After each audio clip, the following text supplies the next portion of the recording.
여호와의 사자가 하늘에서부터 두 번째 아브라함을 불러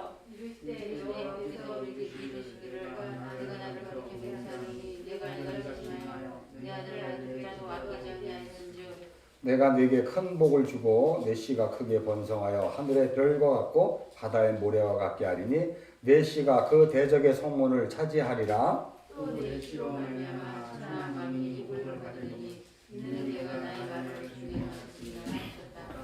이에 아브라함이 그의 종들에게로 돌아가서 함께 떠나 브엘세바에 이르러 거기 거주하였더라.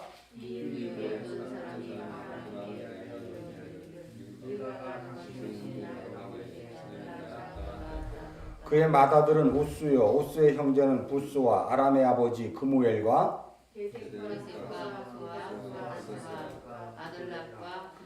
이 8사람은 아브라함의 형제 나홀의 아내 밀가의 소생이며 부두엘은 리브가를 낳았고 나홀의 첩 루마라 하는 자도 데바와 가함과 다스와 마아가를 낳았더라. 아멘. 하나님 아버지, 오늘도 생명의 말씀이 주께 있음을 고백합니다. 우리 모든 하나님의 백성들이 이 시간 주의 말씀을 갈급하게 또한 간절히 삼아오니 성령께서 역사해 주셔서 들을 길을 허락하여 주시고 또한 모든 것들이 참된 진리 가운데로 인도한 놀라운 은혜가 이 시간 함께 있게 하여 주옵소서. 우리 주 예수 그리스도 이름 받들어 감사 기도드려 싸움나이다. 아멘. 창세기 22장이 이제 아브라함의 이야기 중에서는 사실상 거의 끝났다고 봐요. 모리아 산에서 이제 예수 그리스도의 십자가가 세워짐으로 인해서 이제 그 나머지는 우리가 이제 요한복음을 보면 요한복음 20장까지는 거의 다 끝났거든요. 다 끝났는데 21장에서는 이제 부록으로 예를 들어서 예수님께서 부활 후에 제자들에게 찾아오신 사건으로 어떤 걸 설명해 주는 것과 마찬가지로 이제 창세기 아브라함의 이야기는 23절에서 막벨라 굴을 이렇게 이제 구입하고 매입하는 걸로 인해서 다 끝났다고 봐요. 그런데 특별히 오늘 우리가 주목해야 될 것이 15절이에요. 15절 여러분 한번 읽겠습니다. 시작. 여호와의 사자가 하늘에서부터 두 번째 아브라함을 불러요. 이렇게 부르다라는 단어가 카라라는 단어를 사용하는데 이 카라라는 단어를 사용할 때는 이게 뭐냐면 부르신 그분께서 그 부른 자에게 내가 무엇으로 널 불렀는지 깨닫게 하기 위해서 불렀다 이런 뜻이고 그 앞에 여호와의 사자가 나왔잖아요. 그러니까 여호와의 사자를 통해서 이제 왜 다시 불렀는지를 내가 너에게 설명하겠다 이런 뜻이에요. 그럼 여러분 여기에 보면 15절에 여호와의 사자가 두 번째 불렀다 그랬잖아요. 첫 번째 불렀던 거는 11절이지. 11절 한번 읽겠습니다. 여호와의 사자가 하늘에서부터 그를 불러 이르되 아브라함아 아브라함아 하는지라 아브라함이 이르되 내가 여기 있나이다 라고 이야기해요. 지난번에 여기에 대목을 엘리 엘리 라마 사막다니 예수께서 십자가에 지시고 아버지 아버지 어찌하여 나를 이렇게 버리셨나이까 하는 예수 그리스도의 십자가의 죽으심, 그거는 바로 죄를 지은 우리를 대속하시는 그런 내용이죠. 그러니까 첫 번째 여호와의 사자가 불렀다는 것은 이 모리아산 사건 여호와의 일에 대한 것은 십자가의 대속이다 이런 뜻이란 말이에요. 그죠? 그리고 두 번째 부른 것은 이제 그럼 뭘 얘기하느냐가 중요한 거지. 여러분이 이제 아까 요한복음을 얘기했지만 요한복음이 이제 20장까지 19장에서 십자가에 죽으시고 머리를 넘겨주고 그 영혼이 떠나가시느라 라고 얘기해서 죽으시고 그리고 이제 어떻게 해요? 부활하시는 내용이 나오잖아. 요한복음에 보면 아니면 마태복음 어떤 복음서에도 모두 죽으셨으면 부활이 나와요. 그러면 첫 번째 부르심은 죽으심이잖아. 모리아 산에서 이삭이 제물로 바쳐져야 되는데 대신 숯불에 걸린 양 예수 그리스도가 죽는 거예요. 대속으로. 그래서 여기에 11절에 첫 번째 여호와의 사자가 불렀다는 것은 그 예수님의 사건을 우리가 비유해서 보면 엘리 엘리 라마 사막다니 하나님 하나님 어찌하여 나를 버리셨나이까 하는 하나님으로부터 버림받음으로 말미암아 십자가에 죽으시고 하나님으로부터 버림당한 우리를 품에 안으셔서 다시 하나님의 아들의 자리로 앉히겠다는 그러한 죽음이죠. 십자가의 죽음. 그럼 두 번째는 부활에 대한 거잖아. 예수님이 죽으시고 부활하신 거에 대한 내용이잖아. 그러니까 이런 것도 여러분 잘 이렇게 보셔야 돼요. 그래서 11절에 여호와의 사자인데 12절에서는 사자가 이르되라고 해서 원어를 보면 그냥 아마르래요. 그러니까 말씀이라는 거예요. 말씀. 그러니까 말씀이 지금 여기에 보면은 아브라함을 부른 거지. 그래서 대속을 열게 해줬다면 이제 15절에서는 하늘에서부터 두 번째 아브라함을 불렀다는 것은 바로 이제 부활을 설명하겠다는 거예요. 모리아산 사건은 그 아들 예수 그리스도가 십자가에 죽으심으로 끝나는 것이 아니고 부활까지 담겨 있다는 거예요. 그래서 우리가 창세기 22장에서 아들 이삭을 제물로 바쳐라 라고 이야기했을 때 우리가 어디까지만 알고 있어? 십자가의 죽음까지만 알고 있잖아요. 근데 이 15절 이후에 두 번 이렇게 부른 내용을 통해서 이제 부활에 대한 것을 설명하겠다는 뜻이에요. 이게. 근데 여러분이 이제 알다시피 이게 구약의 그림이 이제 좀 있으면 출애굽기에서 모세가 돌판 두 개가 첫 번째 돌판은 어떻게 돼요? 다 받아갖고 왔는데 이스라엘이 죄를 짐으로 말미암아 던져 깨버렸단 말이에요. 그러니까 그것은 무엇을 상징해요? 이스라엘은 죄로 말미암아 이 하나님의 율법을 받으면 뭐하게 돼 있어요? 다 죽어야 될 자라는 것을 선언하고 있는 거야. 뭐예요? 너는 죄인이기 때문에 하나님의 생명의 말씀이 너에게 비춰지면 너는 죽는 자야. 죽어야 되는 거야. 라고 하는 것에 대한 첫 번째 돌판의 깨짐이고, 두 번째 돌판은 여러분이 이제 우리가 묵상집본에서 하는 것처럼 다시 올라가서 돌판에 똑같이 글을 써주시고, 그냥 돌판만 보낸 게 아니고 뭘 주셨다고? 성막을 지으라고 그랬죠. 성막. 그러니까 하나님의 돌판을 은혜라 그러면 성막은 뭐다? 진리를 얘기하는 거예요. 진리. 성막들, 성소, 지성소, 이거는 진리를 얘기하는 거예요. 이게 십자가의 기둥을 얘기하는 거예요. 십자가의 복음을 얘기하는 거예요. 십계명도 물론 마찬가지예요. 십계명은 하나님의 은혜로 주어지는 것이고, 또 마찬가지로 이 진리도 똑같은 거예요. 그래서 우리가 요한복음 1장 17절로 한번 가봅시다. 요한복음 1장 17절에서 사도 요한이 요한복음을 통해서 이 내용을 설명해줘요. 자, 우리가 16절서부터 한번 읽겠습니다. 요한복음 1장 16절 시작. 우리가 다 그 충만한 데서 받으니 은혜 위에 은혜다 그래요.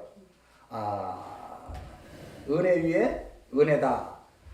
그거를 이제 설명하는 거예요. 은혜가 두 번 나오잖아.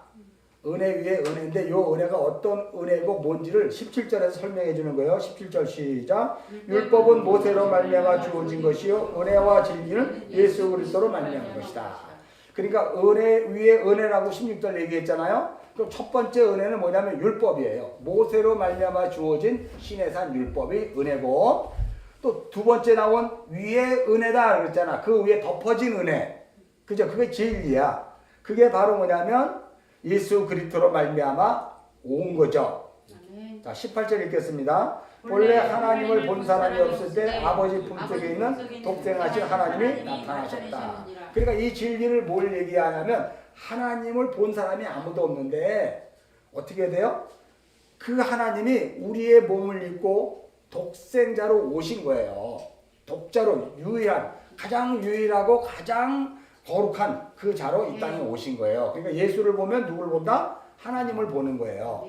그걸 진리라 그래.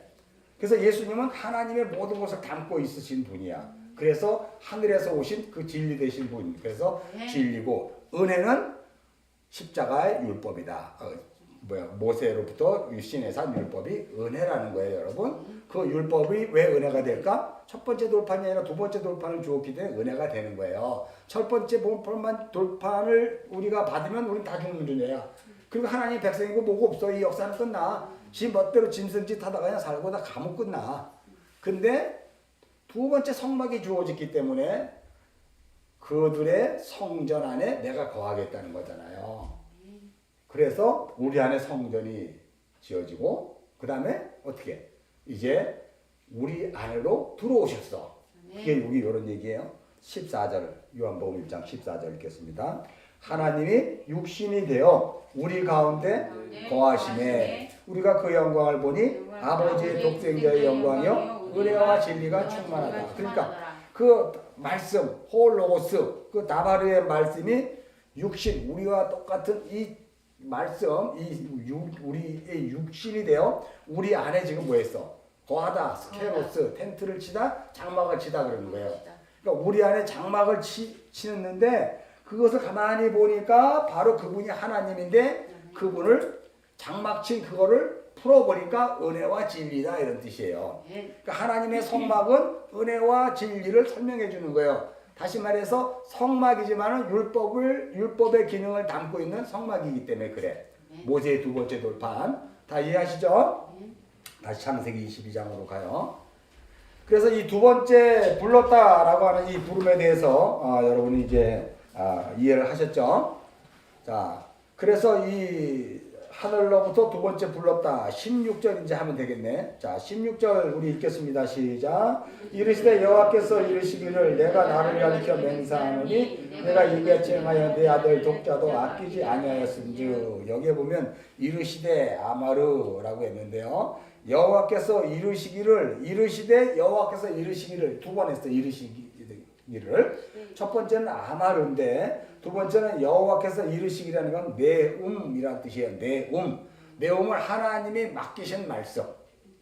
하나님이 신탁하신 그 말씀이에요. 그러니까 지금 뭘 얘기하냐면 여호와의 사자가 하늘에서 또 두 번째 아브라함을 불러 이르시되 여호와께서 이미 맡기신 그 말씀이 있었다는 거야. 그 말씀으로 말씀하셨다는 거예요. 그러니까 하나님께서 우리에게 맡기신 그 말씀이 뭘까? 지금 우리는 여기 창세기 22장에서부터 시작했을 때 보면 하나님이 우리에게 맡기신 말씀은 창세기 1장서부터 계속되는 지금까지의 말씀이에요. 뭘 맡기셨냔 말이야. 우리에게 이 성경을 주셨잖아. 이 성경을 하나님의 뜻에 맞게 올바로 우리가 이해를 하고 있었는가? 아니면 오해를 하고 있었는가? 우리는 여기서도 점검이 들어가야 돼요. 그렇지 않으면 이 네훔 여호와라는 이 하나님의 말씀은 놀랍게도 우리를 심판할 수밖에 없는 그런 자리를 몰고 간단 말이에요. 그럼 여기에서 여호와께서 우리가 네훔 여호와라는 것을 한번 찾아봅시다. 우리가 에스겔서 13장 6절 에스겔서를 먼저 볼까? 네훔 여호와를 보면 예레미야서 23장으로 한번 예레미야 23장 31절 예레미야 23장 31절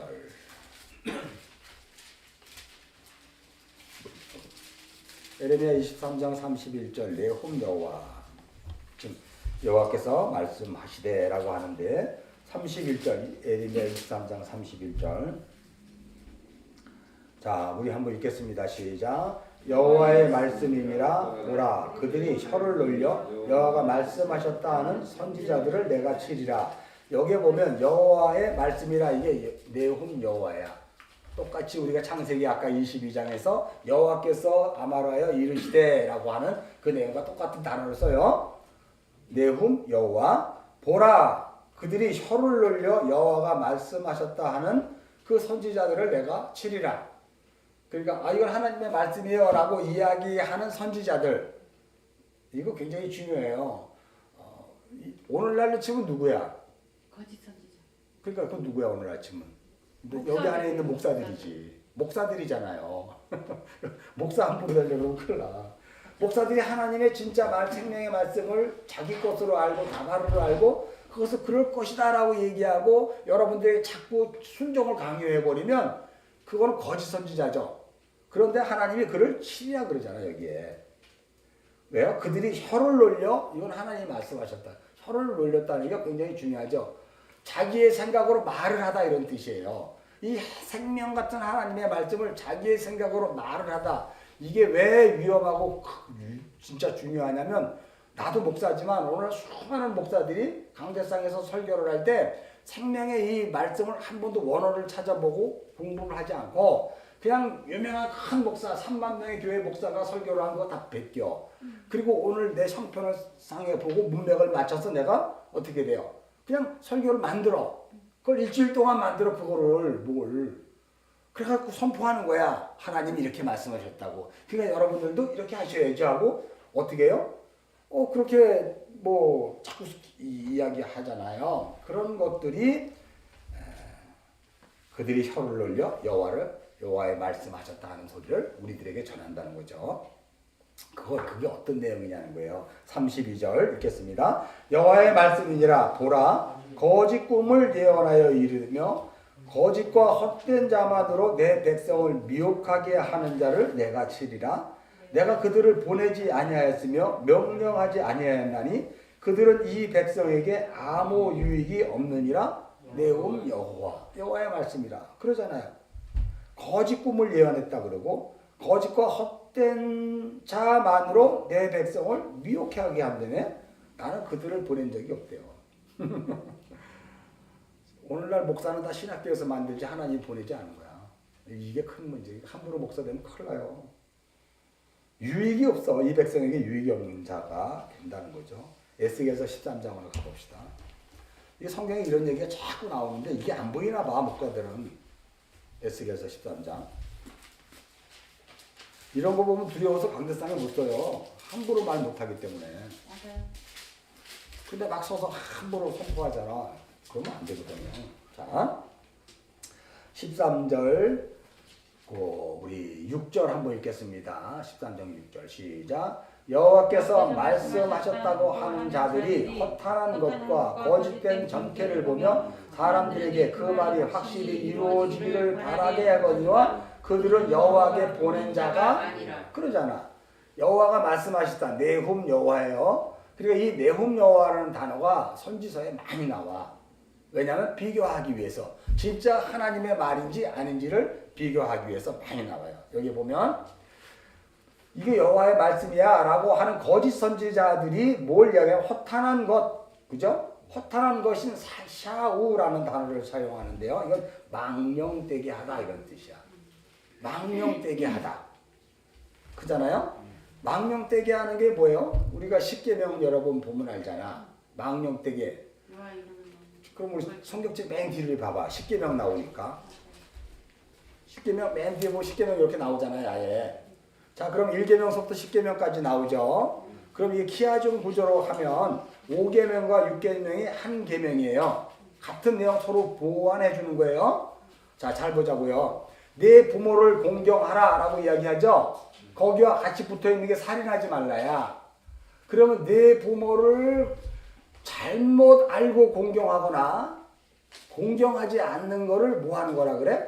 살인하는 거라 그래. 그럼 여기에서 부모는 누구야? 육신의 부모도 될 수 있지만 하나님의 아버지잖아. 그러면 하나님 아버지를 뭐 하는 거야? 내가 지금 살인하는 거지. 거짓 선지자들이 하나님의 말씀을 내가 이거 하나님 보낸 말이다 라고 자꾸 이야기하면 그게 누구를 죽이는 거야? 아버지를 죽이는 거야. 하나님 아버지를. 10계명 보면 이해하시죠? 그러면 5계명 6계명 같으면 4계명은 뭐하고 같아 그러면? 7계명하고 같이. 네, 안식일을 기억하여 거룩히 이게 키아준 구조 했잖아요. 가운데 2개, 그 다음에 2개, 그 다음에 2개 이렇게 나오는 거. 네? 자, 그럼 4계명은 뭐하고 연결돼요? 7계명 간음하지 말라고 연결되잖아. 4계명이 뭐야? 안식일을 거룩하게 지키잖아. 그럼 안식일을 거룩하게 지키지 않는 걸 뭐라 그래? 간음이라 그래. 안식일을 거룩하게 지키지 않는 걸 간음이라 그런다니까요. 안식이 무엇인지를 의미하지, 무슨 뜻인지 의미하는지 모르고 하나님의 말씀이 안식일에 대해서 무엇을 얘기하는지 모르고 자꾸 자기 것으로 자꾸 생각하고 풀어대고 막 이렇게 가서 그렇게 하면 그걸 간음한다 그래요. 간음은 행음이라 그러잖아. 하나님의 생명의 말씀, 하나님보다는 다른 것을 섬기는 거지. 두 주인을 섬기는 거지. 하나님을 섬기는 것 같은데 실상은 자기를 섬기는 거야. 자기를 섬기는 자들은 안식이 없어요. 쉰다 그래놓고 못 쉬어. 얼마나 부지런한지 몰라. 세상에서는 칭찬받아 부지런하다고. 근데 쉼이 없어 그들은. 그게 뭐예요? 간음하는 거예요. 내가 하나님이 주시는 이 안식을 못 누리는 사람들은 날마다 간음한 사람이라니까. 무슨 뭐 육체적 이런 거는 물론 그건 기본이지만 더 중요한 영적인 의미에서는 안식일을 거룩히 여기지 않는 것을 간음한다 그러는 거예요. 그래서 그런 사람은 쉼이 없어요. 자, 3계명은 뭐예요? 여호와의 이름을 망령되게 부르지 말라 그랬잖아. 아까 샤오라는 단어를 사용해서 망령되게 한다 그랬잖아. 아까 우리 에스겔서 13장에.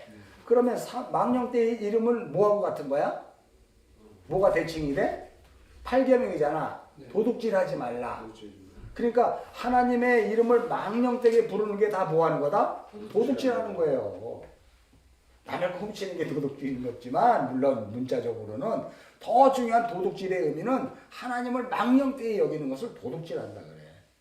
다 내 거로 알아서 먹고 내 거로 그냥 막 해버리는 거야. 하나님의 말씀을 내 거로 먹고 내 것으로 전하는 거야. 그렇잖아요. 그게 도둑질이라 그래. 그러니까 생명의 말씀이 뭔지를 모르면 다 뭐하고 있는 거야 지금? 도둑질하고 있는 거지. 당연히 간음하는 거고. 그럼 2계명은 여호와 이름을 했죠. 3계명. 2계명은 뭐예요? 무상을 만들지 말고 이런 거잖아. 2계명은 뭐하고 연결돼요? 9계명하고 연결되네. 9계명은 뭐야? 거짓 증거잖아. 거짓 증거하는 게 바로 뭐냐면 우상 만들고 다른 것들을 통해서 이게 하나님이 하신 거야. 이게 하나님이야. 하나님이 이렇게 하시라 그러는데 하고 자꾸 다른 거를 만들어내서 한다는 거예요. 그걸 거짓 증거한다 그래.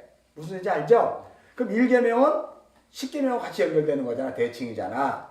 너는 나 외에 다른 신을 두지 말라 그랬잖아요. 그런데 10계명은 뭐라 그래? 내 이웃집을 탐내지 말라 그래. 그래 10계명에 와서 너는 나 외에 다른 신을 섬기지 말고 하나님만 섬겨야 되는데 내 이웃에 있는 집에 아녀잖아. 그 물건들 탐식으로 그걸 탐내고 있는 거야.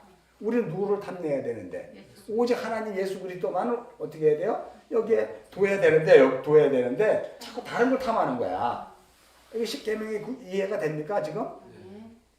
그래서 이렇게 설명을 하고 있는 거예요 지금. 이제 이건 마태복음 할 때 내가 자세히 강의할 건데 요 정도로 여러분이 알고 계셔야 돼요. 자 다시 에스겔서 13장으로 와요. 그래서 여기에 보면 지난번에도 우리가 찾았지만 전부 다 이 10계명이라든가 율법의 계명을 가지고 하나님이 계속 설명을 해 이렇게 그 말씀에 대해서만큼은. 그래서 6절에 여호와께서 말씀하셨다고 하는 자들이 허탄한 것이 2계명이잖아. 3계명이잖아. 그건 8계명 같은 거 얘기했죠? 도둑질하는 거. 그 다음에 거짓되다. 이게 바로 뭐냐면 카자부라는 단어를 사용하는데 아까 몇 계명에 거짓된 게? 9계명이지. 9계명. 9계명은 뭐하고 같아요? 2계명하고 같잖아. 그게 거짓된 거를 얘기해. 하나님의 그 맡기신 말씀을 가지고 이게 지금 거짓되다 그래요.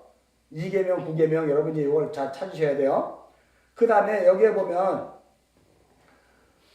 점괘를 보면 그래서 이제 점괘가 나오는 거예요. 거짓된 거. 2계명은 우상을 만들지 말고 하늘이나 땅 아래 것을 만들지 말라 그러는 거에 점괘를 만들어 버려. 그러니까 여기 이제 이 점괘라는 것이 뭐냐면 캐셈이라는 단어를 사용해요. 캐셈이라는 단어는 뭐냐면 점을 치는 사람이 화살을 놓고 화살을 통해서 탁 흔들어서 탁 꽂으면 화살이 팍 붙어져. 그래서 점괘를 보는 거야. 그게 캐셈이라는 단어는 캐세트에서 온 단어예요. 화살은 뭘 얘기해? 언약을 얘기하는 거거든. 언약. 그러니까 이 언약, 이 활은 정확히 어디에 꽂혀야 돼? 하나님의 관약에 꽂혀야 되잖아. 근데 하나님의 관약에 꽂히지 않고 다른 데로 막 흩어진 걸 뭐라 그래? 하마르티야. 죄라 그러잖아. 죄. 그러니까 거짓된 점괘를 보면 이게 다 죄를 짓는 거지 계속해서. 그렇지만 그게 죄인지도 모른다는 거예요 여기가. 그러니까 거짓된 점괘를 보면 사람들에게 그 말이 확실히 이루어지기를 바라게 한대. 그러니까 이게 굉장히 조심한 게 이게 참 안타까운 게 여러분들은 지금 복음을 알고 있으니까 무슨 뜻인지를 이해하는데 이제 다른 사람들하고 얘기를 해보면 많은 어려움을 겪을 거예요. 특히 보면 오늘도 어떤 분한테 내가 신앙 상담을 받았는데 전화로 목사님 제가 어떤 권사님이 그러는데 저더러 신학을 하라 그러는데 신학을 좀 하려고 그래요. 뭐 이렇게 얘기하는 거예요. 그래서 왜 그래요? 그랬더니 뭐 자기가 쭉 얘기를 해. 자기가 옛날부터 사실은 뭐 가족들이 뭐 오빠가 신학을 해야 되는데 안 해서 내가 신학을 하는데 이상하게 그걸 안 했더니 가족이 막 일이 안 풀리고 가족들이 자꾸 어려움을 겪고 지금 여기까지 왔다는 거야. 자기가 50대인데. 그래서 신앙생활 하고 있는데 어떤 그 여자 전도사님이 오더니 내가 기도해 보니까 당신은 신학을 해야 될 사람인데 이러고 있다고 그래가지고 그리고 전화 온 거예요. 그러면서 이제 신앙의 이제 그 근거를 제가 이제 자꾸 조금 이제 묻지 않는데 자기가 얘기해. 제가 어려서부터 우리 어머니가 순복음교회 유명한 권사님이고 그냥 기도하고 방언하고 막 뛰어나고 막 내가 뭐 순복음교회를 폄하하려고 그러는 게 아니라 그렇게 얘기했기 때문에 얘기해 주는 거야. 그냥 막 환상하고 막 그냥 이런 것들 보여주는 이런 것들에 막 그런 거를 보면서 자기가 나는 그런 거 싫고 나는 어디 조용한 한 시골 교회라도 가서 전도사가 돼서 그런 교회를 한번 섬기고 싶어요. 막 이렇게 얘기를 하더라고요. 자기의 소망이지. 자기의 소망을 이제 하나님께 들이붙여서 내가 신학을 하면 전도사가 돼서 이제 인생을 이렇게 해야 되겠습니다. 이런 식으로 얘기하는데 왜 그 사람이 그런 결론을 내렸을까? 여기에 주변에 있는 많은 사람이 내가 기도해 보니까 내가 정체를 보니까 당신은 신학을 해야 돼. 당신은 뭐 이렇게 한다는 거예요. 그래서 제가 확실히 아까 한 10분 이상 얘기를 해줬어요. 복음에 대해서. 모르죠 이제 뭐 복음을 알지. 근데 안타까운 게 여러분이 이 성경 안에 있는 이 이야기조차를 전혀 모르고 있다는 사실이야. 무슨 소리인지도 모르고 있다는 거예요. 지금 안타까운 게 바로 뭐냐면 지금 우리가 13장 6절을 지금 읽고 있는데 이 허탄한 것과 거짓 정죄를 보며 사람들에게 그 말을 확실히 이루어지기를 바란다 하거냐 하고는 이 이야기가 지금 누구에게 하는지조차도 모르고 그냥 하고 있는 거를 오늘날 수많은 이 사람들에게 볼 수 있다는 거지. 근데 여러분들이 이제 알잖아요. 어떤 것이 거짓된 것이고 어떤 것이 진짜 우상을 섬기는 것인지를 알잖아 이제. 근데 그들은 여호와가 보낸 자가 아니라고 얘기하거든. 근데 자기는 신학교 나와서 목사니까 하나님이 보냈다 맞다 그러거든. 그게 큰 문제가 되는 거예요. 사실은 그들은 다 거짓 점괘를 보는 무당들이에요. 양복 입은 무당들. 조심하셔야 돼요. 여러분 양복 입은 무당들. 3,000명 교회 목사도 양복 입은 무당이 피연코 될 수밖에 없어요. 왜? 이 말씀이 제대로 모르고 우리끼리 지금 하나님 이렇게 생각하시고 이렇게 하니까 우리 교회는 이렇게 갑시다 하고 막 뭔가 막 부추기면서 나가면 그게 양복 입은 무당이야. 그게 점괘를 보는 무당이란 말이에요. 한 번도 생명의 말씀이 풀어지질 않았는데 어떻게 그게 거기가 교회라고 그래요. 하나님의 말씀이라고 선포되는 곳이 아니죠. 자, 7절 봐요.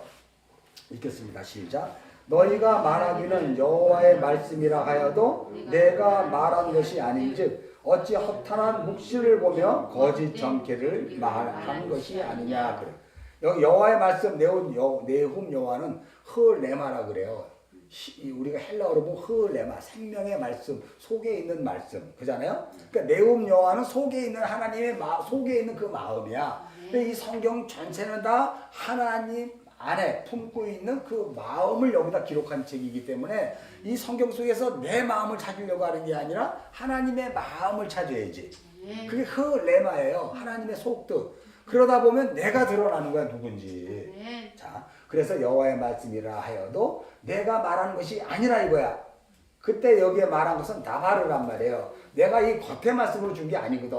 속뜻으로 주었거든. 이렇게 얘기해요. 그런데 어찌 너희는 허탄한 묵시를 보며 거짓 점괘를 말하냐.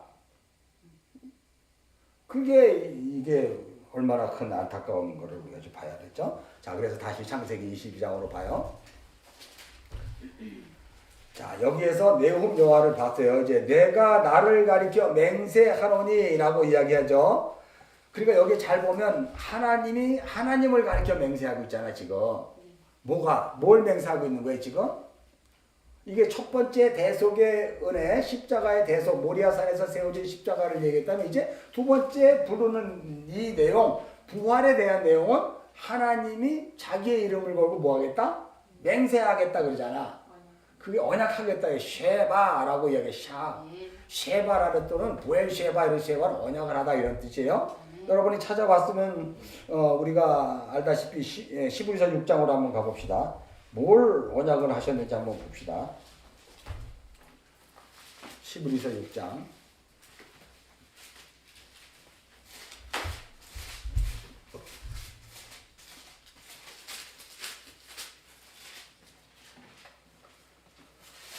자, 우리 13절서부터 천천히 읽겠습니다. 시작. 하나님이 아브라함에게 약속하실 때 가리켜 맹세할 자가 자기보다 더 큰 이가 없으므로 자기를 가리켜 맹세하여 이르시되 내가 반드시 너에게 복 주고 복 주며 너를 번성케 하고 번성케 하리라. 이거 잠깐만 손가락 끼고 다시 창세기 22장으로 가요.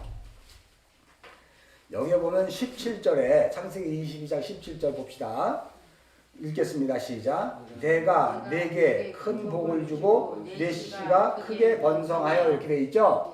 이게 바로 뭐냐면 큰이라는 단어가 바라크예요. 바라크.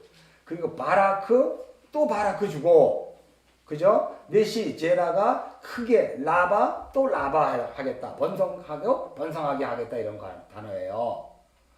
그러니까 지금 내가 나를 가리켜 맹세하노니 17절에는 복을 주고 번성케 하고 번성케 하리라는 창세기 22장의 16절 17절 말씀을 히브리서에서 똑같은 단어를 지금 사용하고 있다는 걸 여러분 보이죠? 그래서 히브리서 6장 13절 14절 이 내용이 지금 창세기 22장의 뭐예요? 16절 17절 앞절 9절의 내용하고 똑같은 거예요 이게. 자, 그래서 15절 읽겠습니다. 그가 이같이 오래 참아 약속을 받았느니라. 사람들은 자기보다 더 큰 자를 가리켜 맹세하나니 맹세는 그들이 다투는 모든 일의 최후 확정이다. 맹세는 하나님의 맹세는 마지막의 것이요. 다시 말해서 우리들의 맹세는 거품이야, 쓰레기야. 그건 맹세 아니야. 우리가 입으로 서원한 거 그거 서원 아니에요. 하나님이 해주시는 서원이 서원이지 우리가 한 서원 아니야. 그래서 우리가 많이 오해를 해. 내가 기도하면서 이렇게 했어요. 하나님 내가 교회를 10개 짓겠어요. 그리고 막 교회 짓는다고 10개 그러고 다녀. 그건 내가 입을 열어서 한 거예요. 쉽게 얘기해서 하나님이 입에 넣어준 그 말씀 내움 여호와의 말이 아니고 그걸 내 말이 아니고 내 말이지. 그 서원이 아니란 말이에요. 근데 그거를 너 서원했잖아. 그거 지켜야지. 그리고 계속 푸시를 하면 어떻게 해? 글로 가야지. 진짜 글로 가야 되잖아요. 그렇게 해서 인생 종친 사람들 많이 봤어요. 예수 믿다가 인생 종친 사람들 많이 봤다니까. 그 참 무서운 거예요 이게. 자, 그래서 하나님의 맹세만이 진짜 맹세고 하나님의 서원만 진짜 서원지 나머지는 다 우리 거는 바람에 날리는 안개와 같은 거예요. 그냥 해도 되고 안 해도 돼. 그걸 할 필요는 없는 거야. 우리가 신약 성경은 하지 말라 그랬잖아요. 맹세를. 자, 17절 봅시다. 하나님은 약속을 기업으로 받는 자들에게 그 뜻이 변하지 아니함을 충분히 나타나시려고 그 일을 맹세로 보증하신다. 그러니까 이게 십자가의 구원과 이 부활에 대한 것은 하나님이 어떻게 해야 돼요? 맹세로 보증을 했대. 아이가 도장을 뿡 찍은 거예요. 그러니까 여러분이 하나님이 어디 있습니까? 우리가 죽으면 진짜 구원 받는 거 맞아요? 이런 거 얘기하지 말라는 거예요. 성경에 이미 하나님이 자기 이름으로 맹세해서 도장 탁 찍어놨어. 너희가 내 말씀 내 안에 거하고 너희가 예수 그리스도 안에 거하고 예수 하나님 안에 거하고 우리 모두 그 안에 연합되면 그냥 너는 그냥 앉아서 그 구원이라는 것을 위해 열심히 노력 안 해도 너는 구원에 가는 그 자가 된 거야 라고 맹세를 했단 말이에요. 자꾸 딴 얘기 하지 말라는 거죠. 18절 읽겠습니다. 이는 하나님이 거짓말 하실 수 없는 이 두 가지 변하지 못할 사실로 말미암아 앞에 있는 소망을 얻으려고 피난처를 찾은 우리에게 큰 안위를 받게 하리라 그래요. 그러니까 이 두 가지 변치 못할 이 소망 이게 뭘까? 그게 바로 하나님의 언약과 맹세예요. 이 두 가지는 하나님의 언약과 맹세라니까. 그러니까 여러분이 예수를 믿고 지금 이 자리에 앉아서 하나님의 말씀을 이렇게 보면서 정말 나는 말씀이 아니면 죽는 존재가 맞구나라고 하면 여러분이 언약에 의해 여러분이 지금 그 언약의 주체인 하나님 앞에 지금 앉아 있는 것이고 또 여러분을 하나님이 맹세로서 너는 내 아들이야 이렇게 하시는 거예요. 그게 그러니까 여러분이 이 말씀의 자리에 불러 끌어들인 것은 물론 하나님이지만 말씀의 주체인 언약이 여러분을 끌어온 거예요. 말씀의 자리 앞으로. 왜? 여러분이 언약이기 때문에 그래요. 여러분 인생 안에 언약이 담겨있기 때문에 그래요. 그리고 그 언약으로 하나님 이 말씀 존전 앞에 세우면 내움 여호와의 그 말씀을 듣게 하면 이제 바로서 하나님이 맹세로서 너는 내 아들이야. 너는 예수 그리스도의 신부야. 이렇게 뭐예요? 확정을 해준다는 거예요. 시브리서가 그래서 소중해요. 그래서 여러분이 나 진짜 구원받은 거 맞을까? 나 진짜 뭐 천국 가는 거 맞을까? 이런 얘기 하지 마요. 이미 천국에 앉힌 자로 우리는 지금 여기 살고 있잖아. 그죠? 자, 그래서 19절 읽겠습니다. 우리가 이 소망을 가지고 있는 것은 영혼의 닷 같아서 튼튼하고 견고하여 휘장 안으로 들어가. 여러분 영혼의 닷, 돛담배가 있는데 닷이 달리면 앞으로 쭉 나가잖아요. 그 진리의 바다, 이게 바로 노아의 홍수에서 어떻게 돼요? 방주가 그 저주를 받은 바다 위를 계속해서 나가고 있는 거예요. 거기에 구원받은 자들이 타고 있잖아. 여러분이 인생길을 지금 살아가고 있는데 실상은 여러분은 지금 어디 안에 있는 거야? 방주 안에 있는 거야. 지난 주일 설교 때로 하면 예수 그리스도의 자궁 안에 있는 거예요. 거기서 뭐 하려고? 새로운 피조물 하나님의 아들로 만들어져 가는 거예요. 그죠? 그러니까 노아의 홍수에서 홍수가 내릴 때 방주에 있었던 8 식구는 결국은 부활을 맛본 자로 그 안에서 만들어지는 거지. 방주 안에서. 방주 밖에서는 저주의 심판이 임했었거든. 그런 것도 여러분들이 여기서 찾을 수가 있단 말이에요. 그래서 영혼의 닷 같아서 튼튼하고 견고하여 휘장 안으로 들어가네. 그죠? 이게 휘장 안에 들어간다는 걸 우리가 히브리서 10장으로 한번 가볼까? 10장 19절 20절 읽겠습니다. 그러므로 형제들아 우리가 예수의 피를 심을도 성소에 들어갈 담력을 얻었나니 그 길은 우리를 위하여 휘장 가운데로 열어놓으신 새로운 산길이요 휘장은 곧 그의 육체다. 그러니까 지금 뭐예요? 영혼의 휘장 안으로 들어간다 그랬잖아. 그러니까 우리가 지금 예수의 말씀인 그 모태의 2번째로 들어가는 거예요. 아시죠? 아멘이 없어. 휘장은 곧 그의 육체라 그랬잖아. 휘장으로 들어가는 건 우리가 예수 그리스도 안으로 들어간다니까. 니고데모가 2번째 모태로 들어갈 수 있습니까? 아니, 말씀의 모태로 들어가는 거야. 이걸 여러분들이 아셔야 돼요. 자, 그러게 하기 위해서 20절 읽겠습니다. 그리로 앞서 가신 예수께서 멜기세덱의 반차를 따라 영원한 대제사장이 되어 우리를 위하여 들어가셨다. 우리를 이끌고 들어가실 것이다. 우리를 그리로 인도하실 것이다. 그게 제사장의 역할이잖아. 생명의 구원을 주시는 역할이 대제사장이잖아. 그 역할을 지금도 예수가 그 역할을 하는 거예요. 그것이 우리의 생명의 말씀을 하는데 이게 바로 맹세로 하시는 거야. 그러니까 여러분 이게 중요한 게 다시 창세기 22장으로 와요. 하나님께서 먼저는 그게 이제 여러분들이 복음을 전할 때 굉장히 어려움을 겪어요. 왜냐하면 지금 이렇게 세상 속에서 알고 있는 복음과 성경에서 말하는 복음을 얘기할 때 그들은 이해를 못하거든. 이건 도대체 아프리카 말이야? 이런 식을 정도로 아예 이해를 못하고 조금 자기가 알고 있는 상식에서 이 이야기를 하면 부딪혀버려요. 그게 그런 어려움을 겪는단 말이에요. 왜 그럴까? 그들은 언약이 없기 때문에 그래. 그 안에 언약이 없다니까. 그래서 말씀의 자리에 어떻게 해요? 올 수가 없어. 근데 그 말을 지금 하고 있는 자는 이미 언약이 되어 언약의 자리에서 그 말씀을 받은 자잖아요.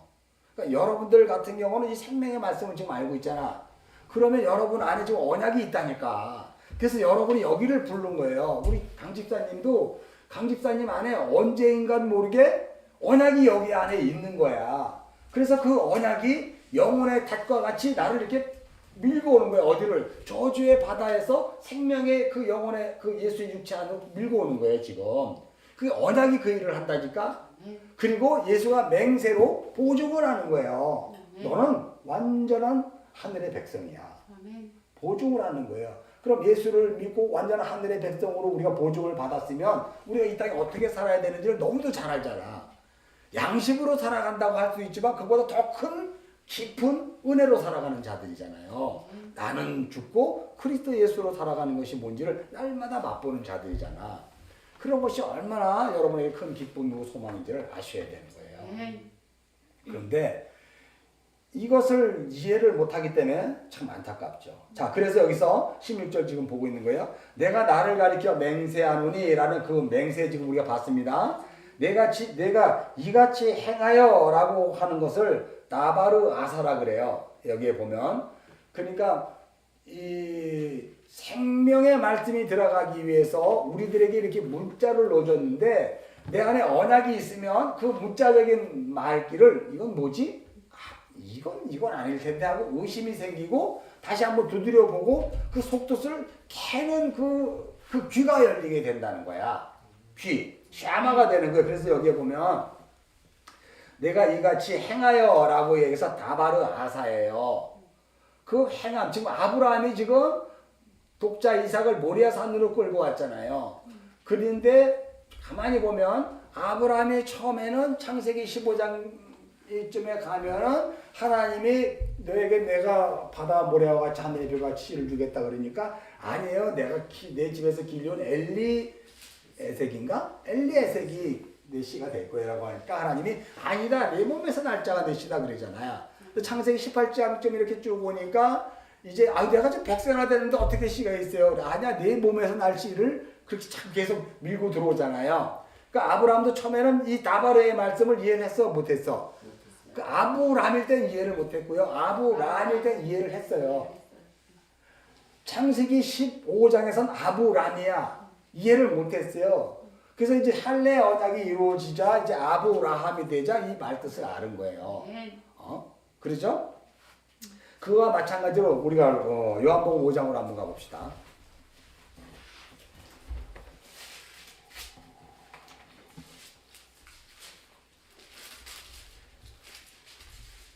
자, 요한복음 5장은 뭐 아주 중요한 내용인데 참 이 성경은 아버지와 아들에 대한 이야기를 많이 하는데 한번 22절 이 처음부터 볼까?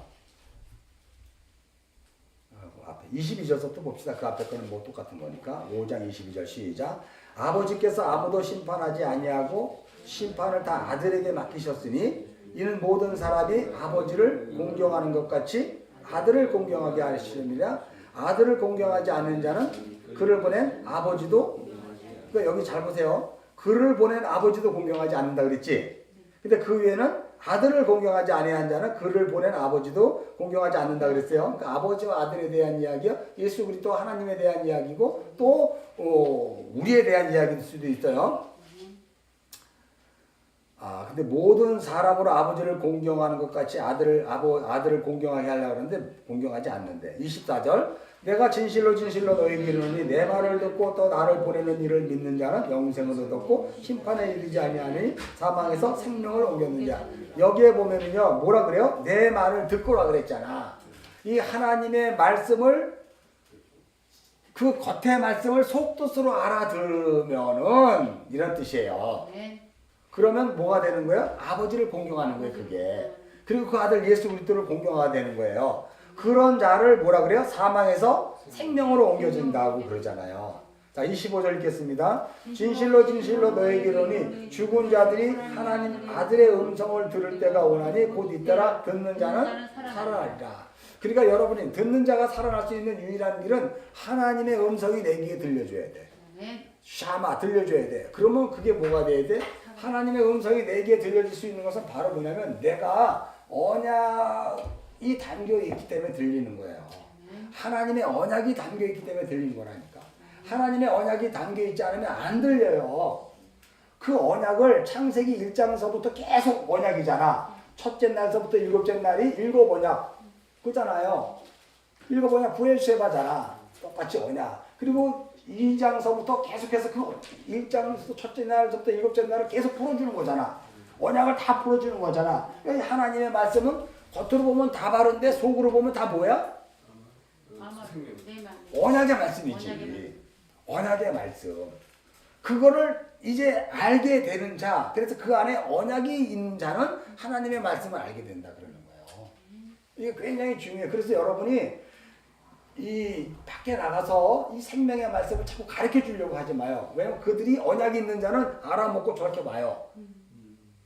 근데 언약이 없는 자는 부딪히고 막 그냥 나를 더 해코지 하려고 그러고 마귀짓을 하고 그러는 거예요. 그게. 그래서 여러분 복음을 전하라고 해서 막 예수 믿으세요. 그냥 그래서 우리가 그렇게밖에 할 수 없어. 예수 믿으세요. 천국 가세요. 밖에 못해. 근데 이 진리의 말씀을 풀어서 주면 그가 언약이 담겨 있는 자는 들어.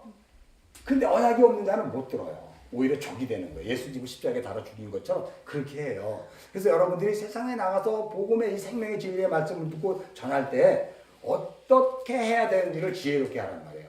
뱀처럼 지혜롭고 비둘기처럼 순결하게 하라는 게 그래서. 아멘. 왜냐하면 창세기 3장에 뱀이 하와에게 얘기해서 하나님이 그 나무 따먹으라 그랬어? 라고 해서 그 지혜를 가르쳐 줬잖아요. 그게 바로 뭐냐면 그 여자가 하와가 그 안에 언약이 있는가 없는가를 보는 거잖아. 무슨 뜻인지 알아요? 뱀이 그 여자에게 몰라? 창세기 3장으로 안 봐도 알지? 창세기 3장 1절부터 또 뱀은 모든 하나님 지은 짐승보다 간교하고 지혜롭다는 뜻이야. 근데 그 여자에게 하나님이 진짜 이거 나무 먹지 말라 그랬니? 그랬더니 먹음직도 하고 보암직해서 그래서 드러났잖아. 그게 뭘로 드러난 거야? 그가 무슨 언약으로 드러난 거야? 행위 언약, 선악과의 언약으로 드러났잖아. 생명나무로 드러나는 게 아니고. 무슨 소리인지 알죠? 그러니까 뱀이 그 얘기를 던졌을 때 그게 예수 그리스도의 예표예요.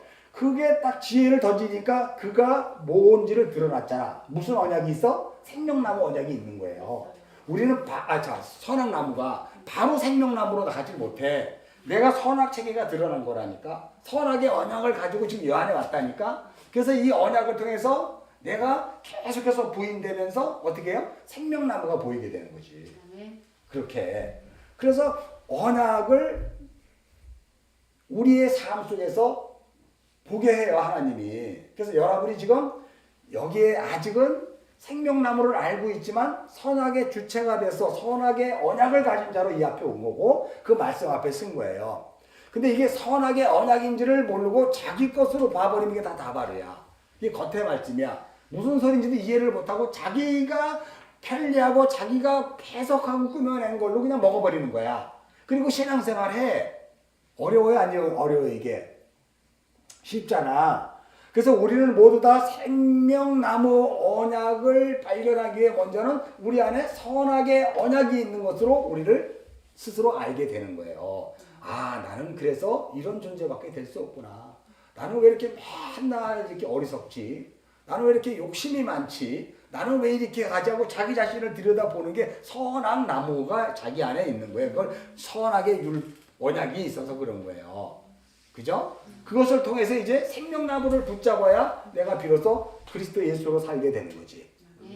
그걸 맹세로 하나님이 만들어 주신다는 거예요. 그래서 여러분이 계속 말씀을 통해서 내가 부인되고 끊임없이 내가 어떤 십자가로 살아야 되는지를 그 십자가가 언약의 기둥이라 그랬잖아. 내 십자가를 지고 나를 따르라 그랬죠. 내가 부인되는, 내가 죽고 그 십자가가 나를 예수를 따르게 해주는 거예요. 그게 뭔데? 십자가가 뭔데? 언약이잖아.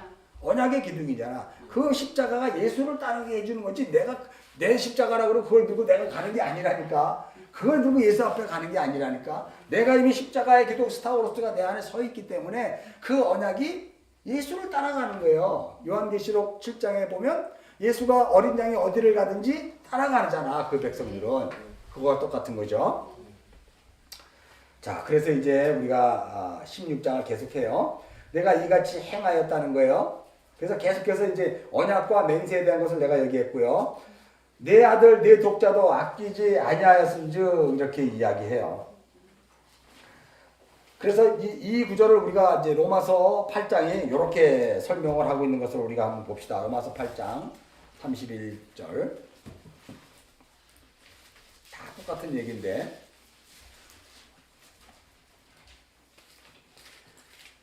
자, 로마서 8장 31절, 32절 우리 함께 읽겠습니다. 시작. 그런즉 이 일에 대하여 내가 무슨 말을 하리요? 만일 하나님이 우리를 위하시면 누가 우리를 대적하리요? 자기 아들을 아끼지 아니하시고 우리 모든 사람을 위하여 내주신 이가 어찌 그 아들과 함께 모든 것을 우리에게 주시지 아니하느냐 그래요. 여기에 보면 여러분 이제 복음을 하니까 여러분이 이해하실지 모르는데 자기 아들을 아끼지 아니하시고 우리 모든 사람을 위하여 내어준 게 뭐야?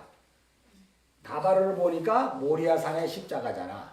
예수가 우리를 죄를 대속해서 십자가에 죽으신 거잖아. 그렇게 한 거죠?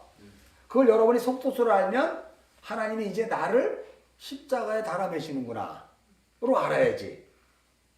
여기까지를. 그죠? 어찌 그 아들과 함께 모든 것을 우리에게 준다 그랬잖아. 그 아들이 십자가 지는 자리에서 죽고 부활하여 우리에게 동일하게 나를 죽이고 그 언약의 기둥으로 어떻게 돼요? 하나님의 아들로 살게 한다는 거예요, 이게. 그래서 우리의 삶이 다나토스의 죽음이야. 십자가로 죽는 삶으로 이 역사 속에서 살아갈 수밖에 없어요. 그래서 여러분의 삶이 그것이 무엇을 하든지 간에 십자가에 얻어맞아 죽는, 나의 육이 죽는 삶으로 계속 살아갈 수밖에 없는 거야. 그걸 뭐라고 얘기하냐면 여기에서 그러잖아요. 우리 모든 것을 우리에게 주시지 아니하겠느냐. 그러면 여러분들이 잘 보면 야, 예수가 우리에게 이런 걸 주신다 그러고 기뻐했잖아요, 여러분은. 이건 뭐냐면 여러분을 죽이겠다는 거거든. 여러분의 육적 자 율법의 체계를 십자가로 도말하겠다는 거거든. 뭐예요 그게? 선악의 언약이잖아. 내가 언약의 주체인데 선악의 언약이잖아. 그걸 십자가로 부수는 거예요. 누구를? 나를, 내 안에 있는 그 언약. 그게 나거든. 선악 언약이거든. 그걸 십자가로 부수는 거예요. 왜? 예수가 생명나무로 오셨지만 물론 선악의 주체로 오셨잖아. 율법 아래로. 그 율법 아래 선악의 주체로 오셔서 하나님으로부터 맞아 죽었거든. 십자가에서. 그렇잖아. 그리고 그 머리를 우리에게 넘겨줘서 머리 바꾼 자들이 이제 우리가 동일하게 그 죽는 삶으로 가는 거야. 십자가에 죽는 삶. 그러니까 여러분 31절 32절이 그렇게 이해가 되지 않고 자꾸 여러분이 나바르를 봐서 야 뒤에 보면 그리스도의 사랑에서 누가 끊을 수 있으랴 막 이러니까 막 기뻐가지고 막 이렇게 얘기하는데 그거 보면 안 돼요. 여러분 복을 보면 좋아 그렇게 보자 이거야. 그러면 35절에 그랬잖아. 누가 우리를 그리스도의 사랑에서 끊으리요? 환난이나 공고나 박해나 기근이나 적신이나 위험에 어떤 것도 그리스도의 사랑에 못 끊는다 그러잖아. 그 단서가 붙었다는 걸 왜 안 볼까? 요거는 36절 보겠습니다. 시작. 기록된 바 우리가 종일 주를 위하여 죽임 당하게 되면 도살할 양같이 여김다. 이거 우리가 지금 그러면 이거 우리가 끌어안고 사는 거예요. 이 삶에서. 근데 우리 사라지잖아 지금. 우린 사라지잖아. 여러분이 욕심을 부렸던 게 안 돼서 막 힘들고 막 이래서 그렇지 하나님이 원래 원한 건 아니었잖아. 네 욕심이잖아. 야고보서에 보면 욕심으로 구했기 때문에 안 준 거 아니야. 그리고 우리는 자꾸 이걸 안 봐. 우리가 종일 주를 위하여 죽임당하게 되면 도살할 양같이 여김을 받는 거예요. 그게 바로 예수를 위하는 일이고 하나님의 일이야. 우리의 역사 속의 삶을. 자기가 부인되고 십자가의 언약의 기둥이 있기 때문에 그 예수를 쫓을 수밖에 없어 우리는. 다른데 이제 못 본다니까. 다른데. 그래 권사님들 서울에 갔다 오면서 오자마자 왔잖아. 그냥 택시 타고 달려갔나? 자가용 타고 왔나? 그랬잖아.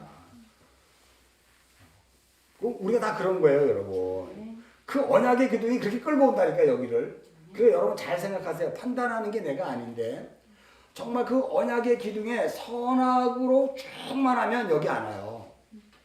그냥 사과 깎아 먹으면서 누워서 인터넷으로 보지. 지금 수요 예배를 선악이 충만하면 근데 도살이 부서지면 교세에도 온다니까. 이게 엄청난 차이야. 내가 괜히 한 소리가 아니라.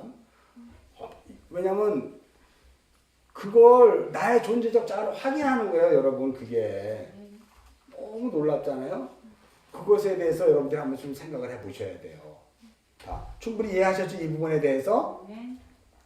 자, 그래서 우리가 진짜 그래서 감사해야 돼요 여러분이. 자, 그 다음에 17절 읽겠습니다. 시작. 그러나 이 모든 일에 우리를 사랑하는 이로 말미암아 아니 창세기 22장으로 다시 봐요. 창세기 22장. 이제 17절 이제 하는 거예요. 자, 그러므로 내 아들 독자도 아끼지 아니하였음에 대해서 이제 설명을 했으니까 여러분이 이해를 하셨을 것이고 17절 읽겠습니다. 창세기 22장 17절 시작. 내가 내게 큰 복을 주고 내 씨가 크게 번성하여 하늘의 별과 같고 바다의 모래와 같게 하리니 내 씨가 그 대적의 성문을 차지하리라 그래요. 여기에 보면 아까 내가 그 복에 대해서 설명을 할 때 여기 보면 우리가 하나 알아야 될 게 있어요. 우리가 신명기 11장 26절을 한번 가봅시다. 복에 복을 주고 내 씨가 크게 번성하여 했다. 아까 6장 11절 6장 14절 설명했으니까 그 대신 신명기 11장 26절로 가봅시다.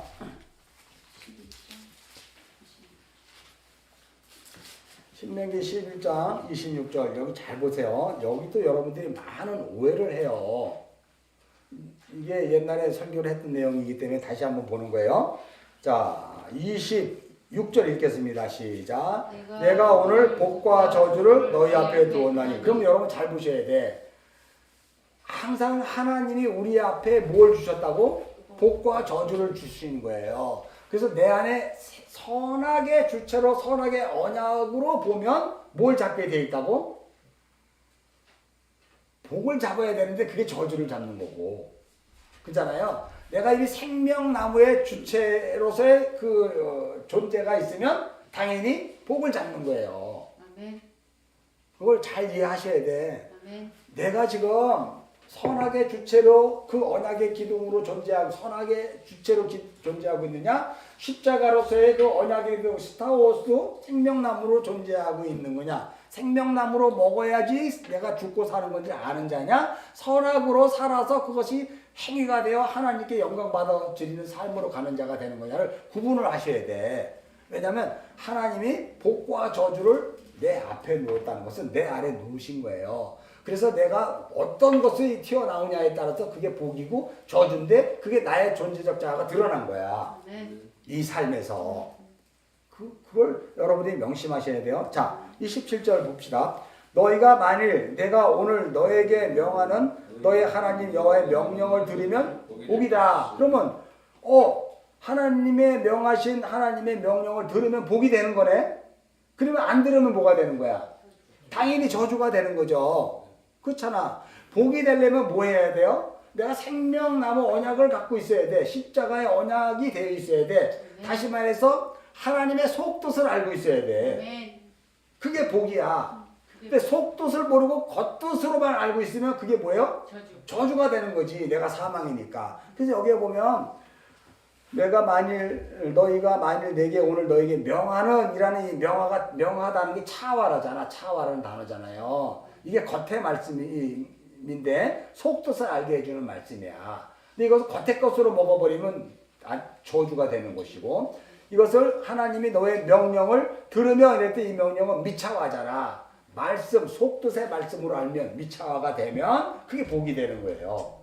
그러니까 여러분 안에 선악 체계로 살아가는 그 율법이 그 언약이 있는가 아니면 생명나무 언약이 있는가에 따라서 하나님의 말씀을 차로 알고 나바로로 알거나 아니면 미차로 아는 존재가 되는 거예요. 그래서 그것을 복이 되고 저주가 되는 거라니까.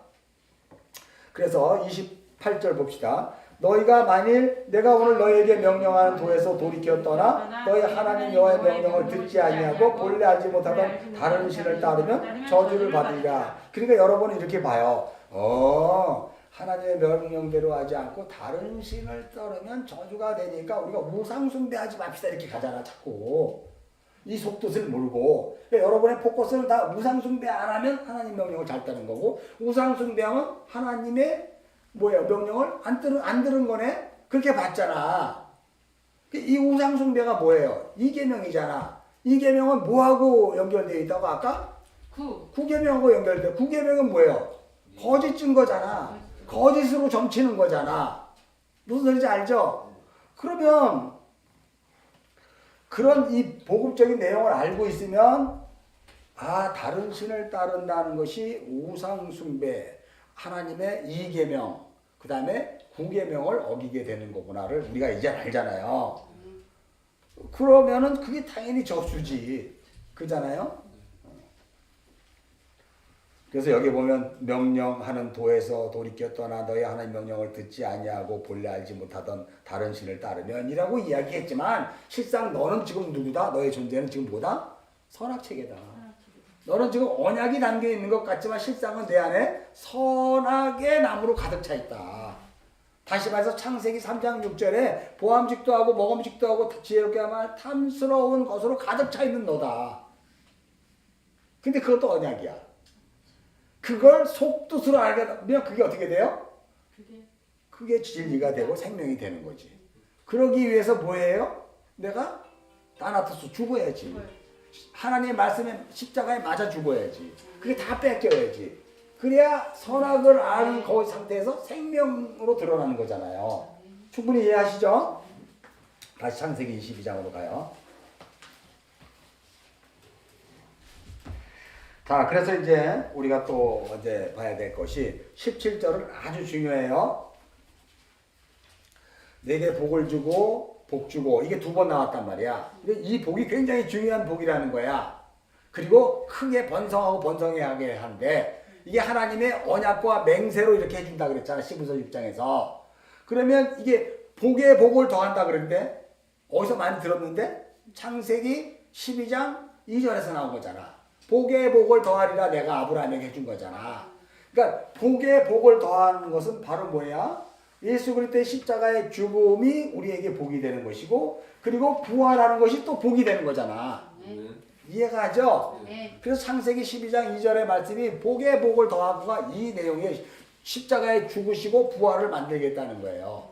뭘로? 내 씨로 말미암아. 그게 그리스도잖아. 자카르. 자, 그래서 지금 복에 복 주고 내 씨를 크게 하는데요. 잘 보면 어떻게 해서 그렇게 만들겠냐는데 그 뜻이 여기에 하늘의 별이고 바다의 모래와 같이 한대. 하늘의 별과 같이 하고 바다의 모래와 같이 한대요. 많은 단어가 있는데 두 개만 봅시다. 다니엘서 12장 여러분이 설교할 때 찾아봤죠? 다니엘서 12장 2절 3절 하늘의 별과 같은 거. 자, 다니엘서 12장 2절 3절 찾았으면 우리 읽겠습니다. 시작. 땅의 티끌 가운데 자는 자 중에서 많은 사람이 깨어나 영생을 받는 자도 있겠고 수치를 당하여 영원히 부끄러움을 당할 자도 있네. 그죠? 하나님의 말씀을 속뜻으로 아는 자와 겉뜻으로 알아먹는 자. 자기가 언약이 담겨 있지만 아직 여전히 선악의 주체로 있는가 아니면 생명의 언약으로 주체로 있는가를 아는 자는 그죠? 자, 3절 읽겠습니다. 지혜 있는 자는 궁창의 빛과 같이 빛날 것이요 많은 사람을 오는 대로 돌아오게 하는 자는 별과 같이 영원토록 빛나리라 그러잖아. 여기에 보면 지혜 있는 자가 바로 그 안에 이제 선악 체계로 말미암아 자기는 죽고 예수로 생명나무로 살아가는 자지. 그 언약이 담겨 있는 자들이죠. 그러니까 여러분은 지금 선악으로 담겨 있는 주체로 지금 하나님의 말씀을 보고 교회에 와서 예배를 드립니까? 아니면 그것이 죽음으로 말미암아 나는 죽고 그리스도 안에서 생명으로 가는 자로 이 하나님의 말씀 앞에 섰는가를 이제 보셔야 돼. 그래야 이 말씀이 제가 지금 이렇게 선포하는 말씀 이외에 여러분에게 더 큰 것을 하나님이 알게 해주는 거예요. 당연하죠? 그래서 지혜 있는 자야. 13절. 궁창의 빛. 궁창은 뭐예요? 라키아라 그러잖아. 창세기 둘째 날이 하늘 윗궁창과 아랫궁창이잖아. 이게 찢어져야 되죠? 궁창이 막혀 있으면 그 하늘의 빛을 못 봐. 빛이 있으라니까 그 빛이 있는데 그 빛이 침투가 되려면 궁창이 찢어져야 된다니까. 라키아 찢어지는 거예요. 휘장이 찢어지는 거와 마찬가지로 궁창의 빛과 같이 빛난다네. 그러니까 궁창이 찢어진 자로 사는 거예요. 아까 얘기한 우리가 시브리서 10장 그 9절인가 10절인가 영혼의 닷과 같이 새롭고 휘장 가운데로 열어놓은 그 새롭고 산 길로 우리가 지금 나가는 거잖아. 지금 여기가. 그러니까 그렇게 나가는 자들을 궁창의 빛과 같이 빛나는 자들이라 그래. 찢어진 궁창 사이로 그 영혼의 닷을 닫고 그리고 그리스도의 육체 가운데로 가는 자. 그러니까 궁창의 뭐예요? 빛과 같이 빛나는 자예요. 그게. 자, 두 번째. 많은 사람을 옳은 대로 돌아오게 한 자는 별과 같이 영원토록 빛나리라. 여기에 많은 사람을 옳은 대로 돌아오게 하는 게 이게 여기 보면 있잖아요. 궁창의 빛과 같이 빛날 것이 복에 복을 더한다는 뜻이고 아까 여기에 많은 사람을 옳은 대로 돌아오게 한다는 것이 의로운 자로 많게 한다. 이게 라바. 복에 복을 더한다. 얘기예요. 이게 동일한 얘기예요. 그래서 많은 사람을 체다크 의로운 자로 돌아오게 한 자는 별과 같이 광명한 새벽별 같이 영원토록 빛나게 한다 그러잖아요. 그러니까 여기에 이제 보면 이 영원토록 빛나게 하는 것이 바로 뭐냐면 우리가 예수 그리스도가 별이잖아. 그런 존재로 하늘적인 별과 같은 존재로 우리를 하나님께서 그렇게 만들어 나가신다는 거예요. 아멘. 그것이 그러니까 우리가 별인 거예요. 우리가 예수 그리스도의 그 먼저는 예수가 별이고 그다음에 우리가 그 별이 되는 거예요. 그래서 창세기 1장 16절 우리가 한번 볼까? 창세기 1장. 자, 읽겠습니다. 하나님이 두 광명체를 만드사 큰 광명체로 낮을 주관하시게 하고 작은 광명체로 밤을 주게 하시는데 또 별을 만드셨단 말이야. 그러니까 큰 광명체로 낮을 주관하고 작은 광명체로 밤을 주관하는데 밤을 주관하는 그 작은 광명체가 예수 그리스도를 이야기하지만 별이네 그게. 그러니까 별도 밤을 주관하잖아. 빛을 내고 있잖아. 어디로 향해야 되는지 가르쳐 주는 곳이잖아. 진리란 말에 진리 되시는 예수 그리스도를 얘기하는 거예요. 자, 다시 이제 창세기로 와서 이제는 바닷가의 모래와 같은 것을 지금 우리가 설명합시다. 이사야서 10장 22절이라고 그랬나? 내가 그때 뭐라 그랬어요? 빛나는 이사야서 10장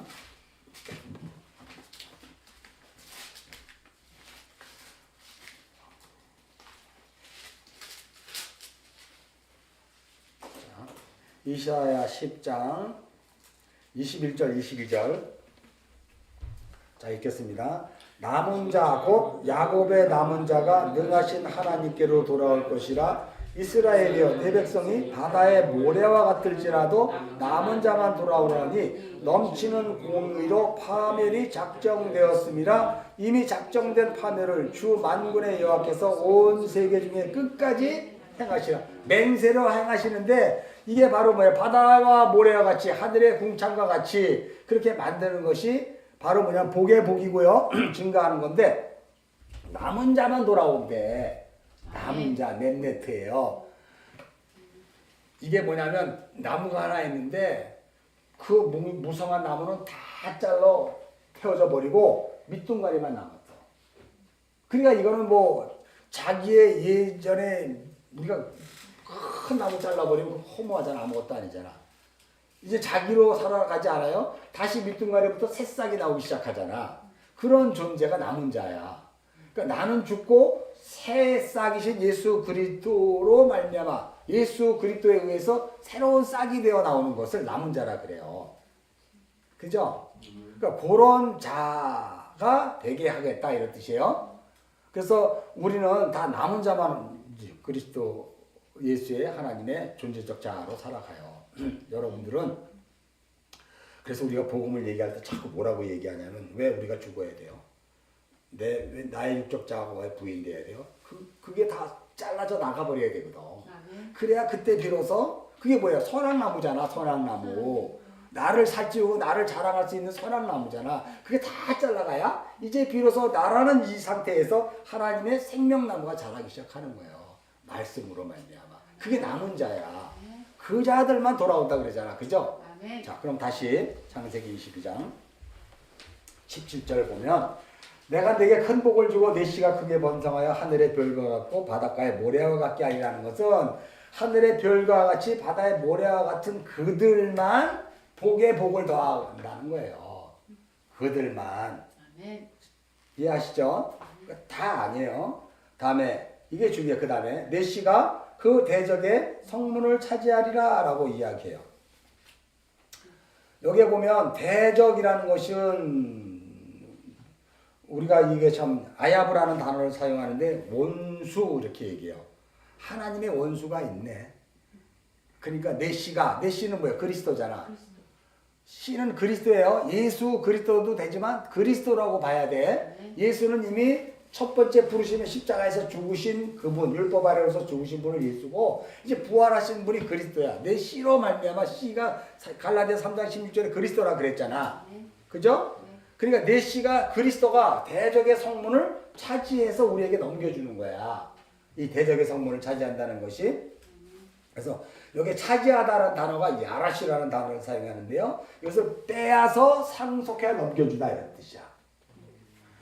이게 다바르를 보면 대적이라 그러니까 우리 사탄막인가 보다 해갖고 밖에 있는 어떤 그거를 뺏어서 우리에게 넘기다 이렇게 보시면 안 돼. 무슨 얘기인지 알죠? 대적이라는 것 자체에 대해서 여러분들이 잘 이해를 하셔야 돼요. 대적은 누구야? 대적은 우리지. 나지. 선악으로 있는 나지. 율법 체계로 있는 나가 대적이에요. 그것을 뭐예요? 생명으로 알고 살아가는 그 상태의 문을 부숴버리는 거야. 그렇잖아요. 그 문을 부숴버리는 거라니까. 그게 출애굽기 12장에서 뭐예요? 유월절이잖아. 어린 양의 피가 문설주와 문인방에 발라지는 그 자체가 나라는 율법자 그 육의 체계, 선악 체계로 살아가고 있는 그것을 피로 어떻게 버리는 거야? 부숴버렸다 이런 뜻이에요. 그게 문인방 물설주의 그 피를 발렸다는 얘기는 나라는 그 선악 체계의 문이 그 피에 의해서 어떻게 돼요? 박살났다 이거예요. 대적의 문을 부숴주는 거예요. 그게 예수 그리스도의 피로 말미암아. 자, 그래서 여러분 이제 우리가 이렇게 보면은 출애굽기 23장 22절 한번 가봅시다. 출애굽기 22장 23절.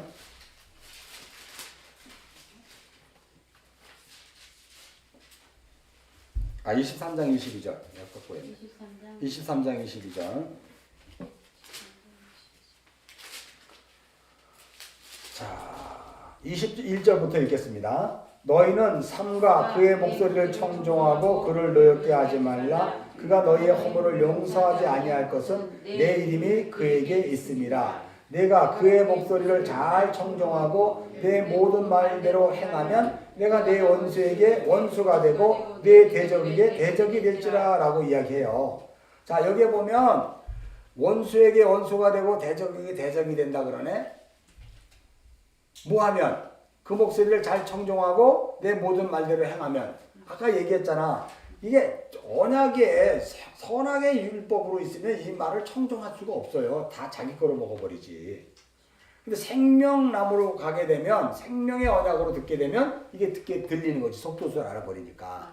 그러기 위해서 어떤 일이 벌어져요? 내가 밑둥아리가 잘라지고 아예 나띵 아무것도 없는 존재가 돼버리는 거예요. 그래야 하나님이 다시 세워주는 거예요. 그걸 복을 준다 이래요. 그게 내버려 두는 거는 그게 저주지. 내버려 두는 게 나로 살게 내버려 두는 게 저주예요. 나를 부숴버리면 그게 복이 된다니까. 그게 성경의 복이란 말이에요. 자, 그래서 하나님이 내 원수에게 원수가 되고 내 대적에게 대적이 된다 그러니까 그러면 여러분에게 원수고 대적은 누굴까? 아까 얘기했잖아요. 십계명 봤을 때 뭐예요 도대체? 부모를 공경하라 그랬는데 그것을 뭐라 그래? 살인하는 거라 그랬나? 육계명인가? 그러면 그 반대되잖아. 그러니까 그렇게 하는 것 주체가 다 나잖아. 그러면 그렇게 하는 것이 하나님으로 볼 땐 대적이 되는 거지. 내 안에 내가 선악으로 살아가게 되면 생명나무로 살아가는 나의 대적이 되는 거고 그게 원수가 되는 거예요. 그래서 내 안에 그 원수와 그 대적을 누가 부숴버려? 그리스도가 부숴버리는 거예요. 생명의 말씀으로 부숴버리는 거예요. 이게. 그게 대적의 성문을 차지하리라 이렇게 이야기해요. 이게 성문이라고 이야기하는 게 문이라는 건 페타거든. 페타거는 입이라고 이야기도 해요. 근데 이게 그 샤르라는 단어가 있어. 샤르라는 단어는 뭐냐면 이게 두 공간이 있는데 그 문으로 말미암아 이쪽 공간과 이쪽 공간이 분리되고 있는 그 문이야. 샤르. 이거 어떻게 보면 성소의 휘장과 같은 거야. 성소와 지상소를 가리고 있는 휘장과 같아. 그러니까 여러분 존재적 자아의 선악으로 힘을 얻으려고 하는 나와 그리고 생명나무로 살아가려고 하는 내 사이에 문이 있다니까. 샤르라는 문이 있다니까. 문. 근데 이게 부서져야 돼요. 그래서 그걸 부수겠다는 거야 하나님이.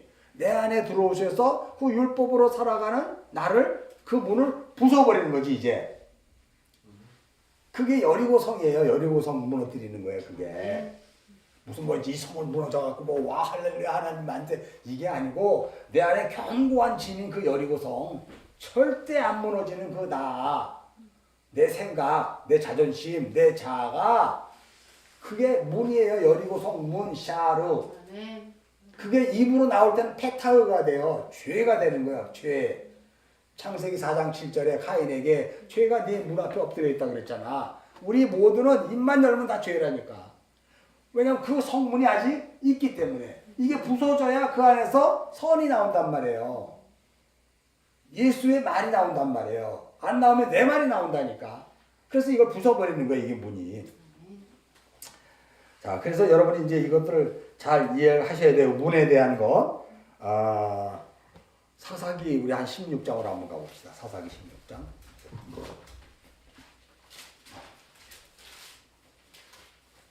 또 오늘 다 못할 것 같은데 좀 빨리 합시다. 사사기 16장 우리 삼손 얘기예요. 1절서부터 3절까지 한번 읽겠습니다. 사사기 16장.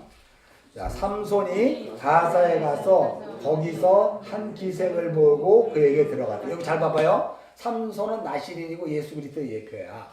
우리를 구원하러 오신 예수의 예표고 나실이란 말이에요. 근데 가사에 갔대. 가사는 강한 자들이 사는 곳이야. 강한 자들이 사는 곳. 근데 강한 자들이 사는 곳에 갔더니 거기에 누가 있어? 이게 이샤, 생명에 대해야 될 기생, 창녀가 있는 거네. 생명에 대해야 될 창녀가 있는 거예요. 그 창녀는 수가성 여인이지. 여태까지 자기의 힘으로 살으려고 이 남자 저 남자 품에 기대었고 이 남편 또 살고 애 안 되니까 두 번째 남편, 애 안 되니까 세 번째 남편 막 이렇게 살았던 그 창녀란 말이에요. 세상 힘으로 살아가는 자. 거기에 그 여자에게 들어갔어. 이게 요한복음 4장 수가성 여인이 12시에 그 여인에게 들어간 거 똑같은 내용이에요. 이해하죠?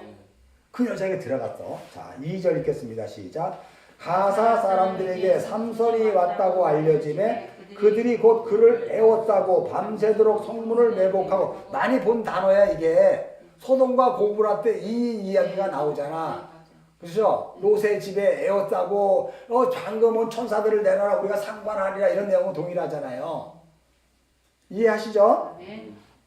밤새도록 조용히 하며 이르기를 새벽이 되거든 그를 죽이겠다는 거예요. 자, 그러니까 그랬는데 3절에 뭐라고? 삼손이 밤중까지 누워 있다가 그러네. 밤중은 저녁이잖아. 어둠이잖아. 지금 삼손이 밤중에 누구랑 지금 누워 있는 거야? 샤카부하고 있는 거야. 이샤 창녀랑 지금 누워 있는 거잖아. 근데 밖에서는 뭐예요? 내가 새벽이 되면 쟤를 죽여버리겠다 그러는 거잖아. 그렇죠? 그러니까 새벽이라는 것은 이게 진리가 드러나기 시작하는 때란 말이에요. 생명이 살아날 때는 거예요. 이게 소돔과 고모라랑 똑같은 얘기야 이게.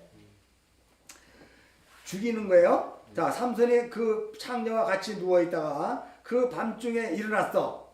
일어났단 말이에요. 쿵 일어났단 말이에요. 이제 생명이 되어 일어나 버린 거예요. 그들은 새벽에 죽이려고 했는데 밤에 일어나 버린 거야. 하나님의 그 예수 그리스도의 예표되는 게. 근데 뭐 일어났는데 뭘 했냐면 성문짝과 두 문설주와 문빗장을 빼어버렸네. 이게 뭘까요? 문짝이라는 게 텔레드라는 거예요. 텔레드. 텔레드라는 것은 아까 샤르, 텔레드, 페타우 문에 대해서 내가 소돔성 얘기할 때 이 성에 대해서 설명을 했어요. 그러니까 이거는 회전하는 문이야. 이게. 그리고 또 이제 출입을 이렇게 주관하는 그 문이에요. 문짝이. 그 다음에 두 문설주와 문빗장을 빼내요. 그러니까 문설주와 문인방 했잖아. 우리가 출애굽할 때 문설주와 문인방. 그러니까 여기 문설주는 매주자라는 것인데요. 기둥이라고 그러지. 문기둥. 문기둥. 그 다음에 그러니까 이게 다 내 안에 있는 거예요. 내 안에 있는 거. 요걸 보기 전에 먼저 창세기 2장으로 가봅시다.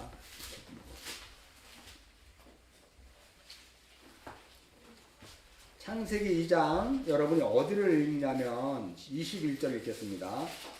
21절 시작.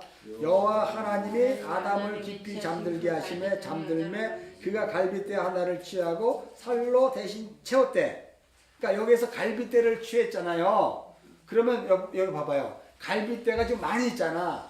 갈빗대와 갈빗대 사이가 벽을 이루고 있는 거고 이걸 샤르 문이라 그래. 그죠?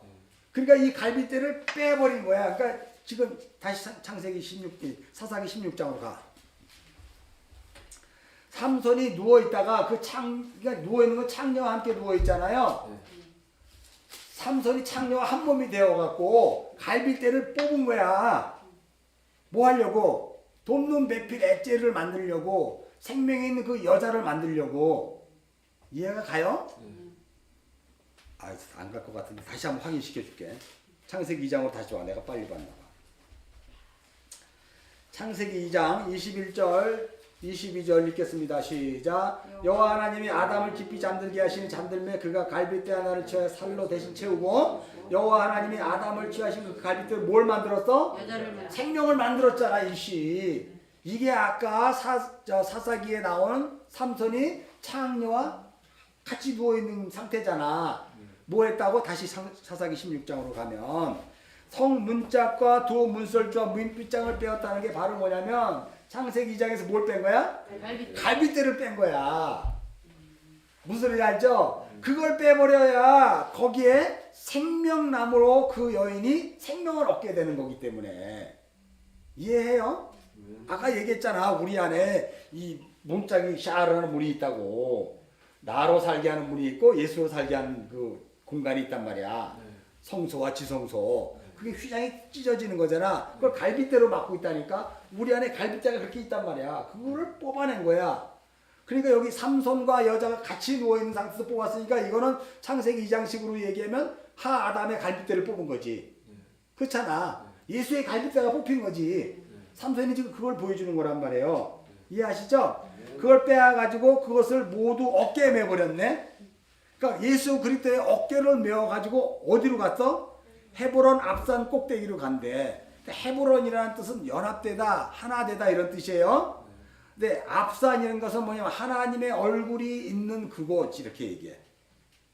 하나님의 얼굴이 있는 그 산. 그리고 꼭대기는 뭐예요? 머리야 머리. 산들의 머리가 드러나더라 노아의 홍수 때. 그잖아요. 아라라산이 방주가 아라라산에 걸리더니 그 다음 절에 산들의 머리가 보이더라. 그죠? 예수 그리스도의 생명의 그 머리 바꿔짐이 일어나게 되는 거예요. 그래서 그 창녀가 구원하는 얘기를 여기서 지금 설명하고 있잖아. 이해합니까? 요게 지금 모리아 산에서 지금 두 번째 하나님이 복을 주고 라고 하는 내용이에요. 다시 창세기 22장으로 가요. 이걸 여러분이 이해하니까 내가 감사하긴 해. 복을 주고 내 씨가 크게 번성하게 하겠다는 것이고, 그게 하늘의 별과 바다의 모래와 같이 만드는 그 과정이 갈빗대를 취하는 거예요. 창세기 2장에 그 이야기를 하니까. 이 이야기가. 그러면 갈빗대를 취하면 어떻게 되는 거예요? 창세기 2장 다시 가봐. 아직 빨리 왔는데 거기까지는 읽었으니까 지금 22절 읽었잖아요. 그럼 23절 읽겠습니다. 시작. 아담이 이르되 이는 내 뼈 중에 뼈요 살 중에 살이라. 이것을 남자에게 지었으니 여자로 부르리라. 그죠? 그러니까 생명이 되었도다. 너는 내 신부다 이런 뜻이잖아. 너는 예수 그리스도의 신부가 되었도다 이런 뜻이잖아요. 요한계시록에 보면. 그러면서 24절 25절이 남자가 부모를 떠나 그 아내 아파요 둘이 한 몸을 이룰지로다. 한 몸이 된 게 헤브론이에요. 연합되다, 하나가 되다. 이해하죠? 아담과 그 두 아내 두 사람이 벌거벗으나 부끄러워하지 않는 존재로 이제 드러나는 거예요. 그러니까 벌거벗어서 부끄러워하지 않는 존재가 노아가 홍수 후에 포도로 나무를 심고 술 취해서 벌거벗어 돌아놓은 것이 부끄러움이 없는 상태가 된 거지. 그게 참 안식의 상태가 되었다는 뜻이야. 그러니까 안식의 상태를 벌거벗었다 이런 뜻으로 얘기하는 거란 말이에요. 이해하시죠? 성경에서 다시 창세기 22장 17절. 그러므로 말미암아 내 씨가 이제 대적의 문을 부수리라 라고 이야기하고 그 성문을 차지하라 그랬어요. 자, 이게 바로 여러분이 이제 또 하나 알아야 될 게 창세기 2장 2장이야 3장 2장이 아닌데 2장 끝났어. 3장 24절로 가봅시다. 창세기 3장 24절을 읽겠습니다. 시작. 이같이 하나님이 그 사람을 쫓아내시고 에덴 동산 동쪽에 그룹들과 구르도는 불칼을 두어 생명나무 굴을 지키게 하였다. 이 샤마로 지켰다는 거예요. 그러니까 죄로 말미암아 우리가 에덴 동쪽 밖으로 쫓겨나는 존재로 살아가게 되는 거지. 그래서 이제 휘장이 갈려서 불칼을 두어 구룹과 도로도는 불칼을 두어 생명나무 길을 막아놨잖아. 근데 이제 그 창세기 모리아 사건에서 두 번째 부르심으로 말 메시가 대적의 성문을 차지하라 그러는 것을 창세기 2장에서는 갈빗대를 취한 내용이고 사사기에서는 사무엘이 그거를 묵작을 사무엘이 아니고 누구야? 갑자기 생각이 안 나. 삼손이 그 갈빗대를 뽑은 거고 똑같은 내용이란 말이에요. 이해가죠 여러분? 그것이 바로 뭐냐면 이제 창세기 3장 24절에 생명나무 굴이 막혔는데 그게 어떻게 됐어요? 뽑아졌으니까 열린 거지. 열린 거잖아. 그래서 시브리서 9장 아까 봤잖아. 시브리서 10장 다시 갔잖아. 시브리서 10장.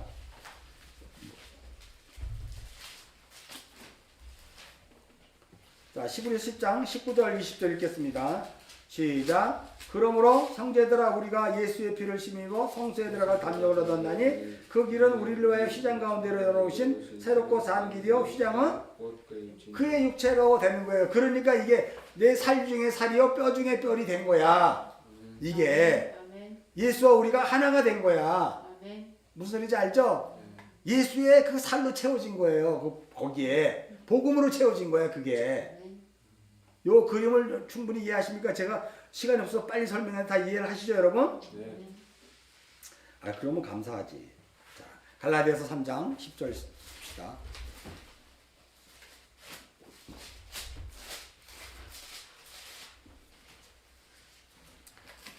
갈라디아서 3장 10절에서 14절까지 읽겠습니다.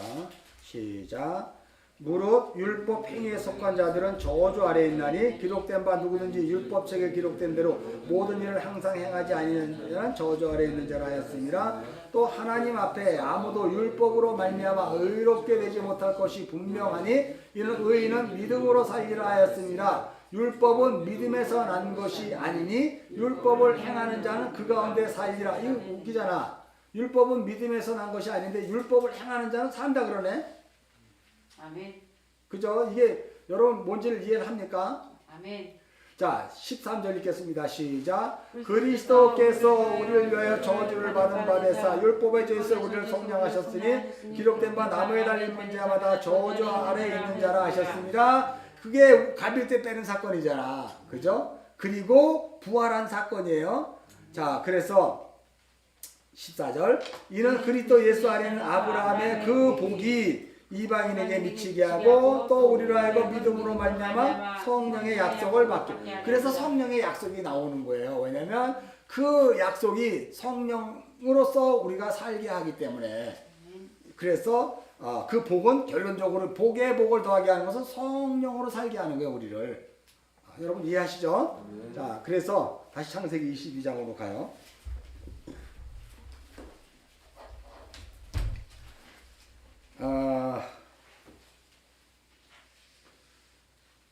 요거를 보기 전에 대적의 성문을 부수리라는 것을 한번 더 보고 갑시다. 고린도 전서 15장.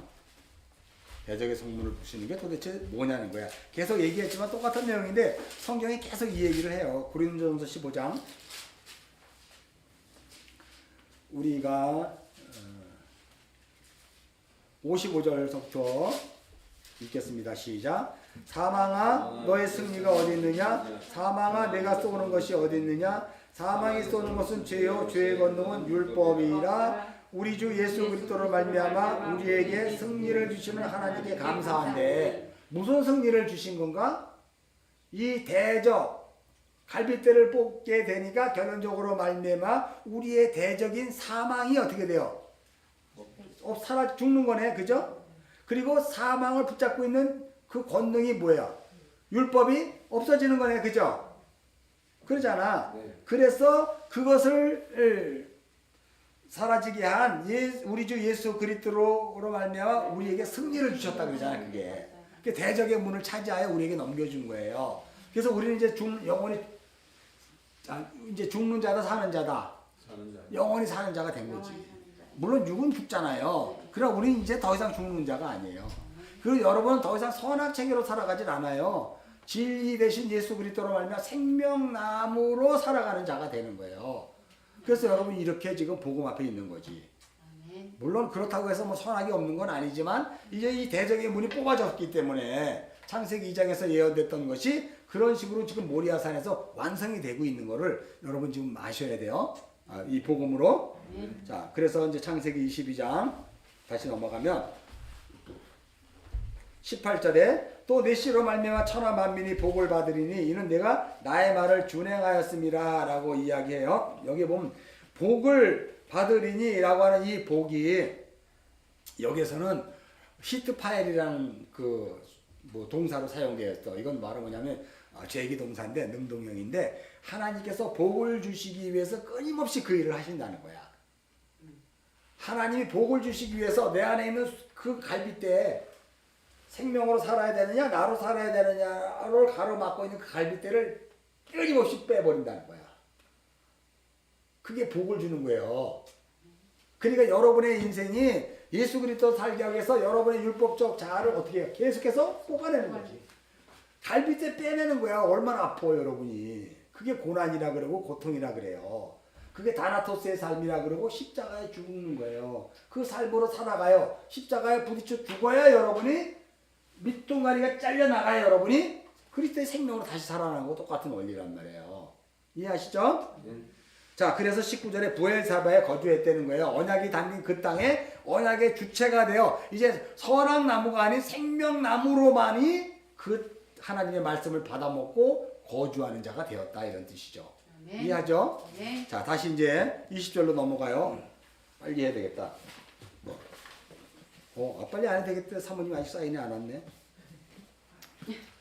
자, 20절 읽겠습니다. 시작. 이일 후에 어떤 사람이 아브라함에게 알려 이르기를 밀가가 당신의 형제 나홀에게 자녀를 낳았다 하니라. 근데 여기에 보면 지금 생뚱맞게 20절서부터 24절의 내용이 딱 들어갔어. 이 아브라함 얘기 끝났어. 그런데 23절에 다시 사라가 등장 안 하더니 나와서 아브라함이 이렇게 얘기하는 게 나오는 사이에 지금 20절과 24절이 샌드위치 기법으로 이게 딱 기록되어 있는 거예요. 그렇잖아요? 여러분 지금 20장 앞에 있는 창세기 22장 19절까지가 어떤 내용이에요? 여호와 이레잖아. 하나님께서 그 산에서 준비하시다 하냐. 그죠? 하나님이 계시로 알려주시다 이런 뜻이잖아. 여호와 이레는. 그러니까 여기에 보면 지금 하나님이 뭔가 또 여호와 이레를 또 하셨네. 여기에 보니까 여호와 이레는 그 모리아산에서 수풀에 걸린 양을 준비하시고 이삭을 잡는 것을 여호와 이레.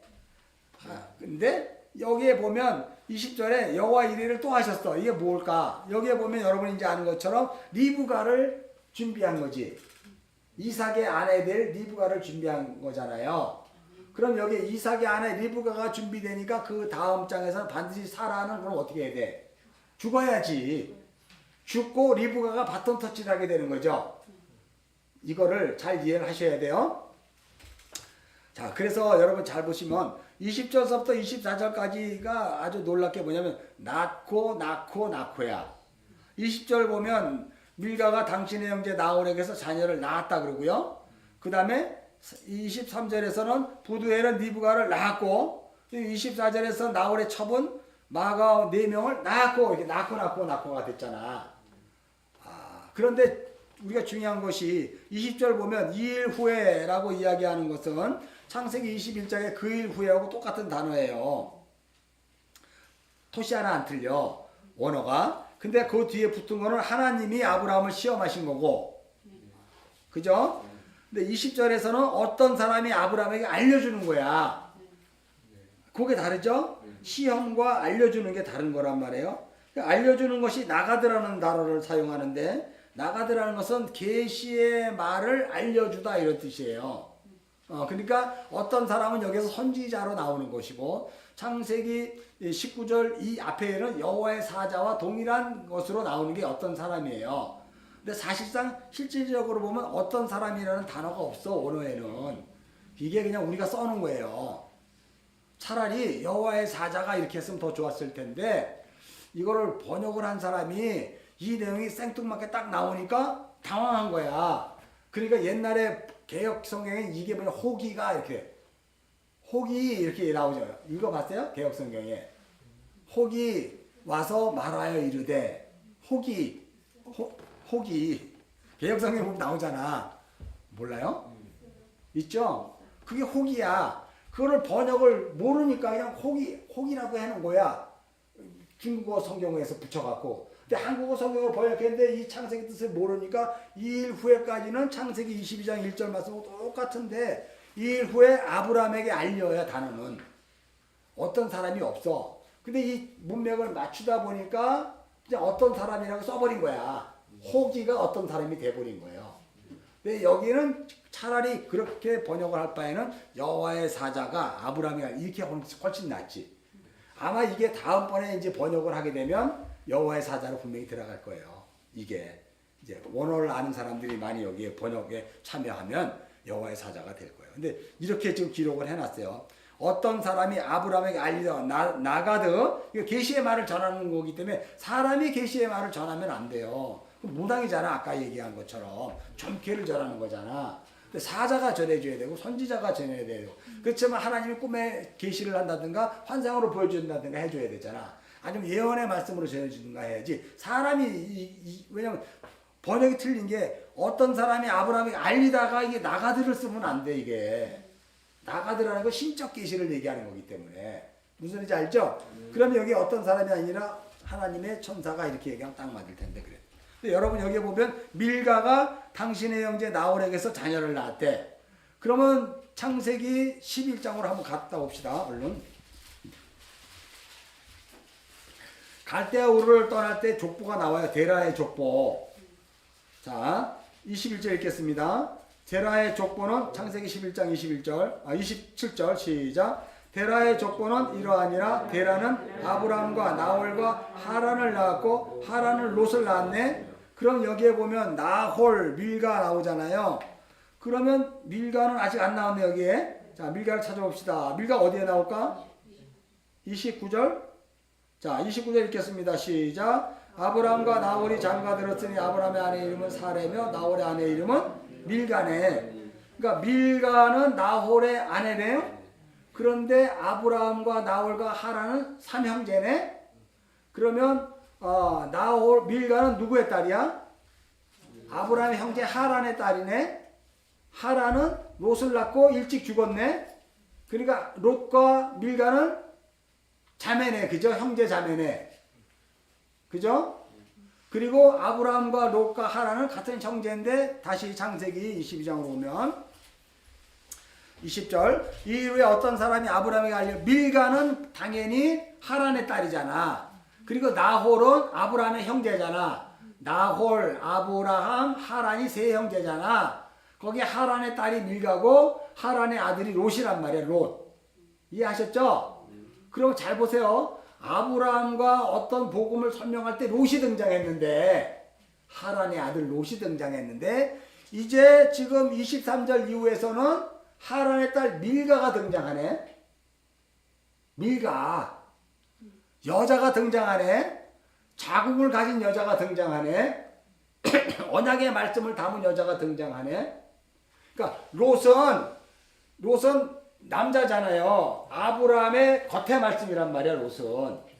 근데 창세기 23장서부터 지금 여자가 등장하잖아요. 밀가를 통해서 이제 리브가가 등장하잖아. 이것은 이삭의 속의 말씀을 얘기하겠다는 거지. 이걸 잘 이해하세요, 여러분? 그래서 특히 여러분이 또 이해를 해야 되는 게 밀가라는 단어가 여기 내가 그 복음에 보면 말라키 이런 뜻이에요. 내 어머니는 여왕이다 이런 뜻이야. 그러면 이삭이 출산하기 전에 아브라함과 누가 나왔어? 아비멜렉이 나왔잖아. 내 아버지는 왕이다가 나왔잖아. 그래서 이삭이 출생했는데 이제부터 23절서부터 쭉 나오는 이야기는 내 어머니는 여왕이다. 그래서 자궁이 가진 생명의 씨를 담고 있는 그 여자를 통해서 이제 쭉 그냥 하나님의 그 아들들을 만들어내겠다는 뜻으로 봐야 돼. 내 어머니는 여왕이다. 그래서 여러분 잘 보면 24장 넘어가면 이삭의 아내가 리브가잖아. 리브가는 역시 하란의 딸이었잖아. 그렇잖아요. 그리고 하란의 아들 부두엘의 소생이잖아. 부두엘. 그럼 리브가와 또 누구지? 그 야곱을 하는 삼촌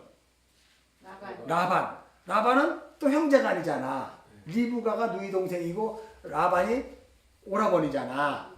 그러면 지금 이삭과 리브가 밑에 누가 태어나? 에서와 야곱이 태어나잖아. 근데 이 야곱을 지금 어디로 보내? 하란 땅에 보내? 라반한테 보내잖아. 라반한테 보냈더니 거기에 이 자궁을 가진 여자가 둘이 있네. 라헬과 레아가 있네. 거기에서 12지파가 나오잖아. 지금. 그러니까 창세기는 계속 그 이야기를 쭉 이제 하겠다는 거야, 앞으로. 그래서 여기서 살짝 보여주고 있는 거예요. 그래서 여기에 밀가, 내 어머니는 여왕이다라는 단어가 나왔고, 이삭을 이야기할 때는 내 아버지는 왕이다 이런 뜻으로 설교를 했잖아요, 여러분. 왕이 되려면 아버지가 돼야 되는 거잖아. 아버지가 돼 아들을 낳을 수가 있는 거잖아. 그랬더니 그 아들이 왕이 돼야 되잖아. 그랬더니 그가 낳은 게 이삭이잖아. 사라의 일로 태를 열게 하고. 그러면 이제 23장 쭉 뒤로 넘어가서부터는 이제 야곱의 그 12아들이 나올 때까지는 이제 태가 열림으로 말미암아 이제 어떻게 돼요? 생명의 아들들이 나오게 하는 것을 쭉 설명하겠다는 것을 지금 사인으로 보여주고 있는 거예요. 샌드위치 기법으로. 그래서 밀가가 제일 앞에 나오는 거야. 내 어머니는 여왕이다. 그 다음에 그 형제 나홀이라 그러잖아요. 나홀은 뭐냐? 콧김을 불어넣다 이런 뜻이에요. 콧김을 불어넣다는 것은 뭐냐면 생명을 코에 넣어주다 이런 뜻이야. 나홀의 뜻이. 그러면 지금 밀가를 통해서 나홀에게서 자녀를 낳은 것은 바로 뭐냐면 하나님의 생명이 그 생기 안에 들어가 있는 그 자녀가 이제 줄줄이 나오겠다는 것이지. 그래서 나홀이야. 밀가가 나오더니 나홀이 나오는 거예요. 뭐 했다고? 자녀를 낳았다 그러잖아. 그럼 충분히 그 이야기를 여러분 이해하시죠? 생명의 아들을 이제 계속 낳는 거지. 그게 이스라엘의 12민족이 이스라엘 나라가 되는 거예요. 그리고 그것이 결국은 이제 그리스도 예수로 말미암아 우리 안에 성전되어 내가 하나님의 나라가 되는 거예요. 그래서 하나님 나라는 너희 안에 있다. 내가 하나님 나라가 되는 거야. 처음에는 모형으로 이스라엘 나라로 모형으로 주더니 그 나라가 내 안에 들어와서 내가 나라가 돼버리는 거야. 그러니까 여러분은 누구의 소생이에요? 밀가와 나홀의 소생이지. 여러분은 이 그림으로 보면 그렇잖아요. 구약의 이스라엘이 12지파라면 여러분 시작 12사도의 그것으로 나온 자들이니까. 자, 그런데 21절 봅시다. 그의 맏아들은 우스예요. 그리고 우스의 형제는 누구 쭉 나와. 그럼 여러분 성경을 볼 때 잘 보셔야 돼요. 자, 그의 맏아들은 우스네. 그러면 여러분들이 이게 잘 봐야 되는 게 맏아들이 포커스야. 맏아들이라는 것이 뭐예요? 맏아들이 우리가 베코르라는 단어를 사용하는데 장자, 초태생, 뭐 처음 난 자 이렇게 얘기하잖아. 그러니까 맏아들이 우스라는 거야. 그 여러분 여기 보면 우스가 내가 뭐라고 했나? 뭐 상이하다, 계획하다 이렇게 이야기를 해요. 상이하다, 계획하다를 뜻하는 그 우추라는 그런 단어에서 왔는데 이 단어에서 온 이 우스는 뭘 의미하냐면 수목이 무성해지다 이런 뜻이야. 그러니까 하나님의 그 아들들의 그 무성한 모습을 보여주는 거지. 이게. 그래서 그 맏아들 초태생이 죽음으로 말미암아 이 아들들, 하나님의 아들들이 무성해지는 그림을 보여주고 있는 거야, 지금 여기가. 장자인 예수가 죽자 그 예수 안에서 이제 줄줄이 작은 예수들이 무성하게 나오는 그림이지.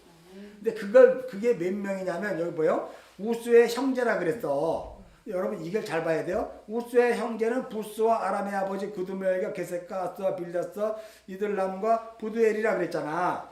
그러면 이 몇 명이야 우스의 형제는? 7명이잖아.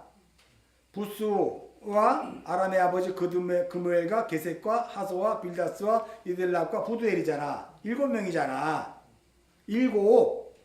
그런데 여러분 잘 보세요. 이걸 하나하나로 풀어서 보는 게 아니고 우수의 형제는 7이다 이런 뜻이야. 초태생으로 장자의 죽음으로 형제가 될 그 사람은 7명이다 이런 뜻이란 말이에요. 이해가 되려나? 그 마다들은 우수요라고 이야기하잖아요. 우수에다 선을 딱 그어버려야 돼. 그러면 이 마다들이 뭘 뜻하는 거예요? 무성한 가지로 풍성해지는 초태생이 장자의 죽음으로 풍성해지는 그 아들들이 나올 것이다. 그런데 선을 걷세요. 그런데 그 형제는 이라고 하면서 또 우스의 형제는 또 선을 긋고 마지막으로 7개 부두엘까지가 딱 7명이야. 7은 완전 수잖아요. 하나님의 일하심으로 말미암아 생명이 될 완전한 아들 7을 만들겠다는 거지. 7. 그래서 7이란 말이에요. 그래서 마지막으로 누가 나오냐면 부두엘이 나와. 부두엘의 뜻은 하나님 안에 거주하다 이렇게 되는 거예요. 다시 말해서 장자의 죽음으로 수풀이 무성해지는 이 7 아들은 하나님 안에 거하는 아들들이다 이런 뜻이에요. 그 아들들을 밀가가 당신의 형제 나홀에게서 자녀를 낳겠다 이런 뜻이에요. 이해합니까? 이것이. 그런데 이 사람의 특징이 뭐냐면 23절이야. 8명이네. 그렇지. 부활의 수잖아. 부활의 철열매로 살아가야 될 부활체로 살아가는 거예요. 그러니까 창세기 22장에 두 번째 아브라함을 불러서 얘기할 때 그 부활을 설명해 주고 있는 거였잖아. 대적의 성문을 부수므로 말미암아 내가 이제 죽은 자가 아니라 산 자로 내가 살게 할 거야 라고 하는 거와 동일하게 20절에 이 샌드위치 기절에서 20절과 24절 사이에도 지금 이렇게 자녀가 8명인데 부활의 자녀로 그들을 만들겠다 이런 뜻이잖아요. 복음을 설명하고 있는 거지. 그죠?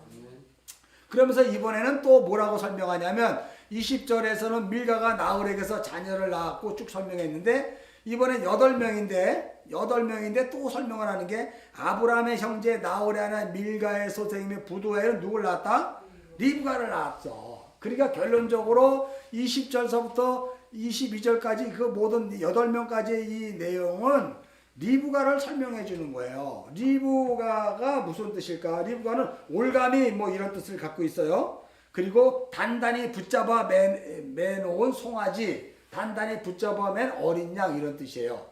리브가는 단단히 붙잡아 맨 송아지, 단단히 붙잡아 맨 어린 양, 올가미 이런 뜻이에요. 올가미로 꽉 붙잡아 놓은 거예요. 생명 밖에서 덜어나지 못하게 꽉 붙들어 맨 거예요. 그래서 리브가가 무슨 역할을 하냐면 그 생명이 되는 야곱이 이삭이 눈이 오도 형 에서만 사랑했잖아. 그러니까 그 아들이 원래 하나님의 그 장자의 죽음, 장자의 버림받음을 통해서 둘째 야곱이 선택이 돼야 되는 걸 리브가는 알고 있었단 말이야. 그런데 이삭이 눈이 오도 자꾸 에서를 선택을 하니까 꾀를 냈잖아.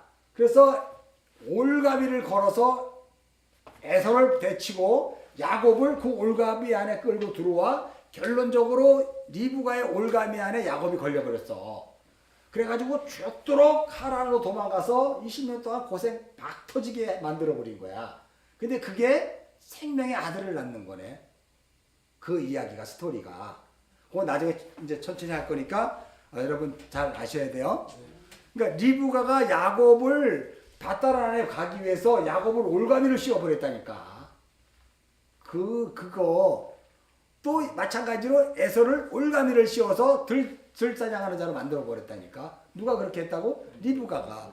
왜냐하면 생명의 아들을 만들기 위해서. 자, 그래서 리브가를 낳은 것으로 연결하고요. 24절 읽겠습니다. 마지막으로 시작. 나홀의 첩 루마라 하는 자도 데바와 감과 다스와 마가를 낳았더라. 그러면 여기에 보면 왠지 또 나홀의 첩이 나오네. 밀가로 낳은 자녀가 8명이잖아. 장자 1명과 7명이니까 이걸 합치니까 8명이 돼버렸잖아. 부활의 주가 됐잖아. 근데 여기는 나홀의 첩이네. 첩은 뭐라고 얘기했어? 첩, 사위, 장인, 뭐 이런 뭐 누이 이런 뜻은 다 뭐예요? 원래 내가 본체인데 본체에서 어떤 것을 성취하기 위해서 본체 밖으로 나가 그 일을 실행하고 완성하여 다시 돌아오는 하나님의 말씀이라 그랬지. 생명의 말씀. 그러니까 나홀이라고 하는 그러한 콧김을 불어넣고 생명을 불어넣어주기 위해서 4명이 필요하다 이런 뜻이에요. 4명. 그러니까 8명 플러스 4명은 뭐야? 12명이잖아. 그래서 야곱이 12명을 낳는 거예요. 이 그림을 지금 보여주는 거야. 내가 묵상집에서 하나는 뭐라 그랬어? 1 더하기 7은 뭐예요? 1은 뭐야? 초태생, 장자. 장자가 죽임을 당하고 장자가 버림을 당해야 차자로 말미암아 야곱이 이제 아들을 낳게 되는 거예요. 근데 그 아들은 7이야. 완전수 7. 하나님의 그 마음 안에 들어있는 완전한 7. 그 완전한 그 아들들은 바로 부활의 아들이에요. 천열매로 난 아들. 근데 천열매로 난 아들이 그걸로 끝나는 게 아니고 이 말씀인 첩이 가서 4명을 낳아버린 거야. 그래갖고 더하니까 비로소 하나님 나라, 그죠? 그 백성이 되는 거예요. 12아들. 그래서 12아들을 여기서 이미 사인을 딱 그려놓고 있는 거예요, 이게. 무슨 소리인지 이해하시죠? 그러면서 이제 23절 넘어서 이제 계속해서 창세기 22장 20절, 24절 이야기를 계속해서 야곱이 12아들을 낳아갖고 돌아올 때까지 그 이야기를 계속 하겠다는 거야. 그리고 창세기 50장까지 이제부터 그 이야기를 하겠다는 거야. 계속해서 이 이야기를 12아들, 그러니까 12아들 하면 여러분 반드시 기억해야 될 게 장자의 죽음은 완전한 아들을 만들기 위해서 부활의 1 플러스 7은 8이고 그 8 플러스 4는 12이라는 것을 이제 창세기 24장서부터 50장까지 다 기억을 해야 돼. 이게 다 이제 이 이야기를 하는 거기 때문에 여러분 이거를 생명의 약속으로 알고 계시면 됩니다. 자, 이것으로 또 이제 22장을 마칩니다.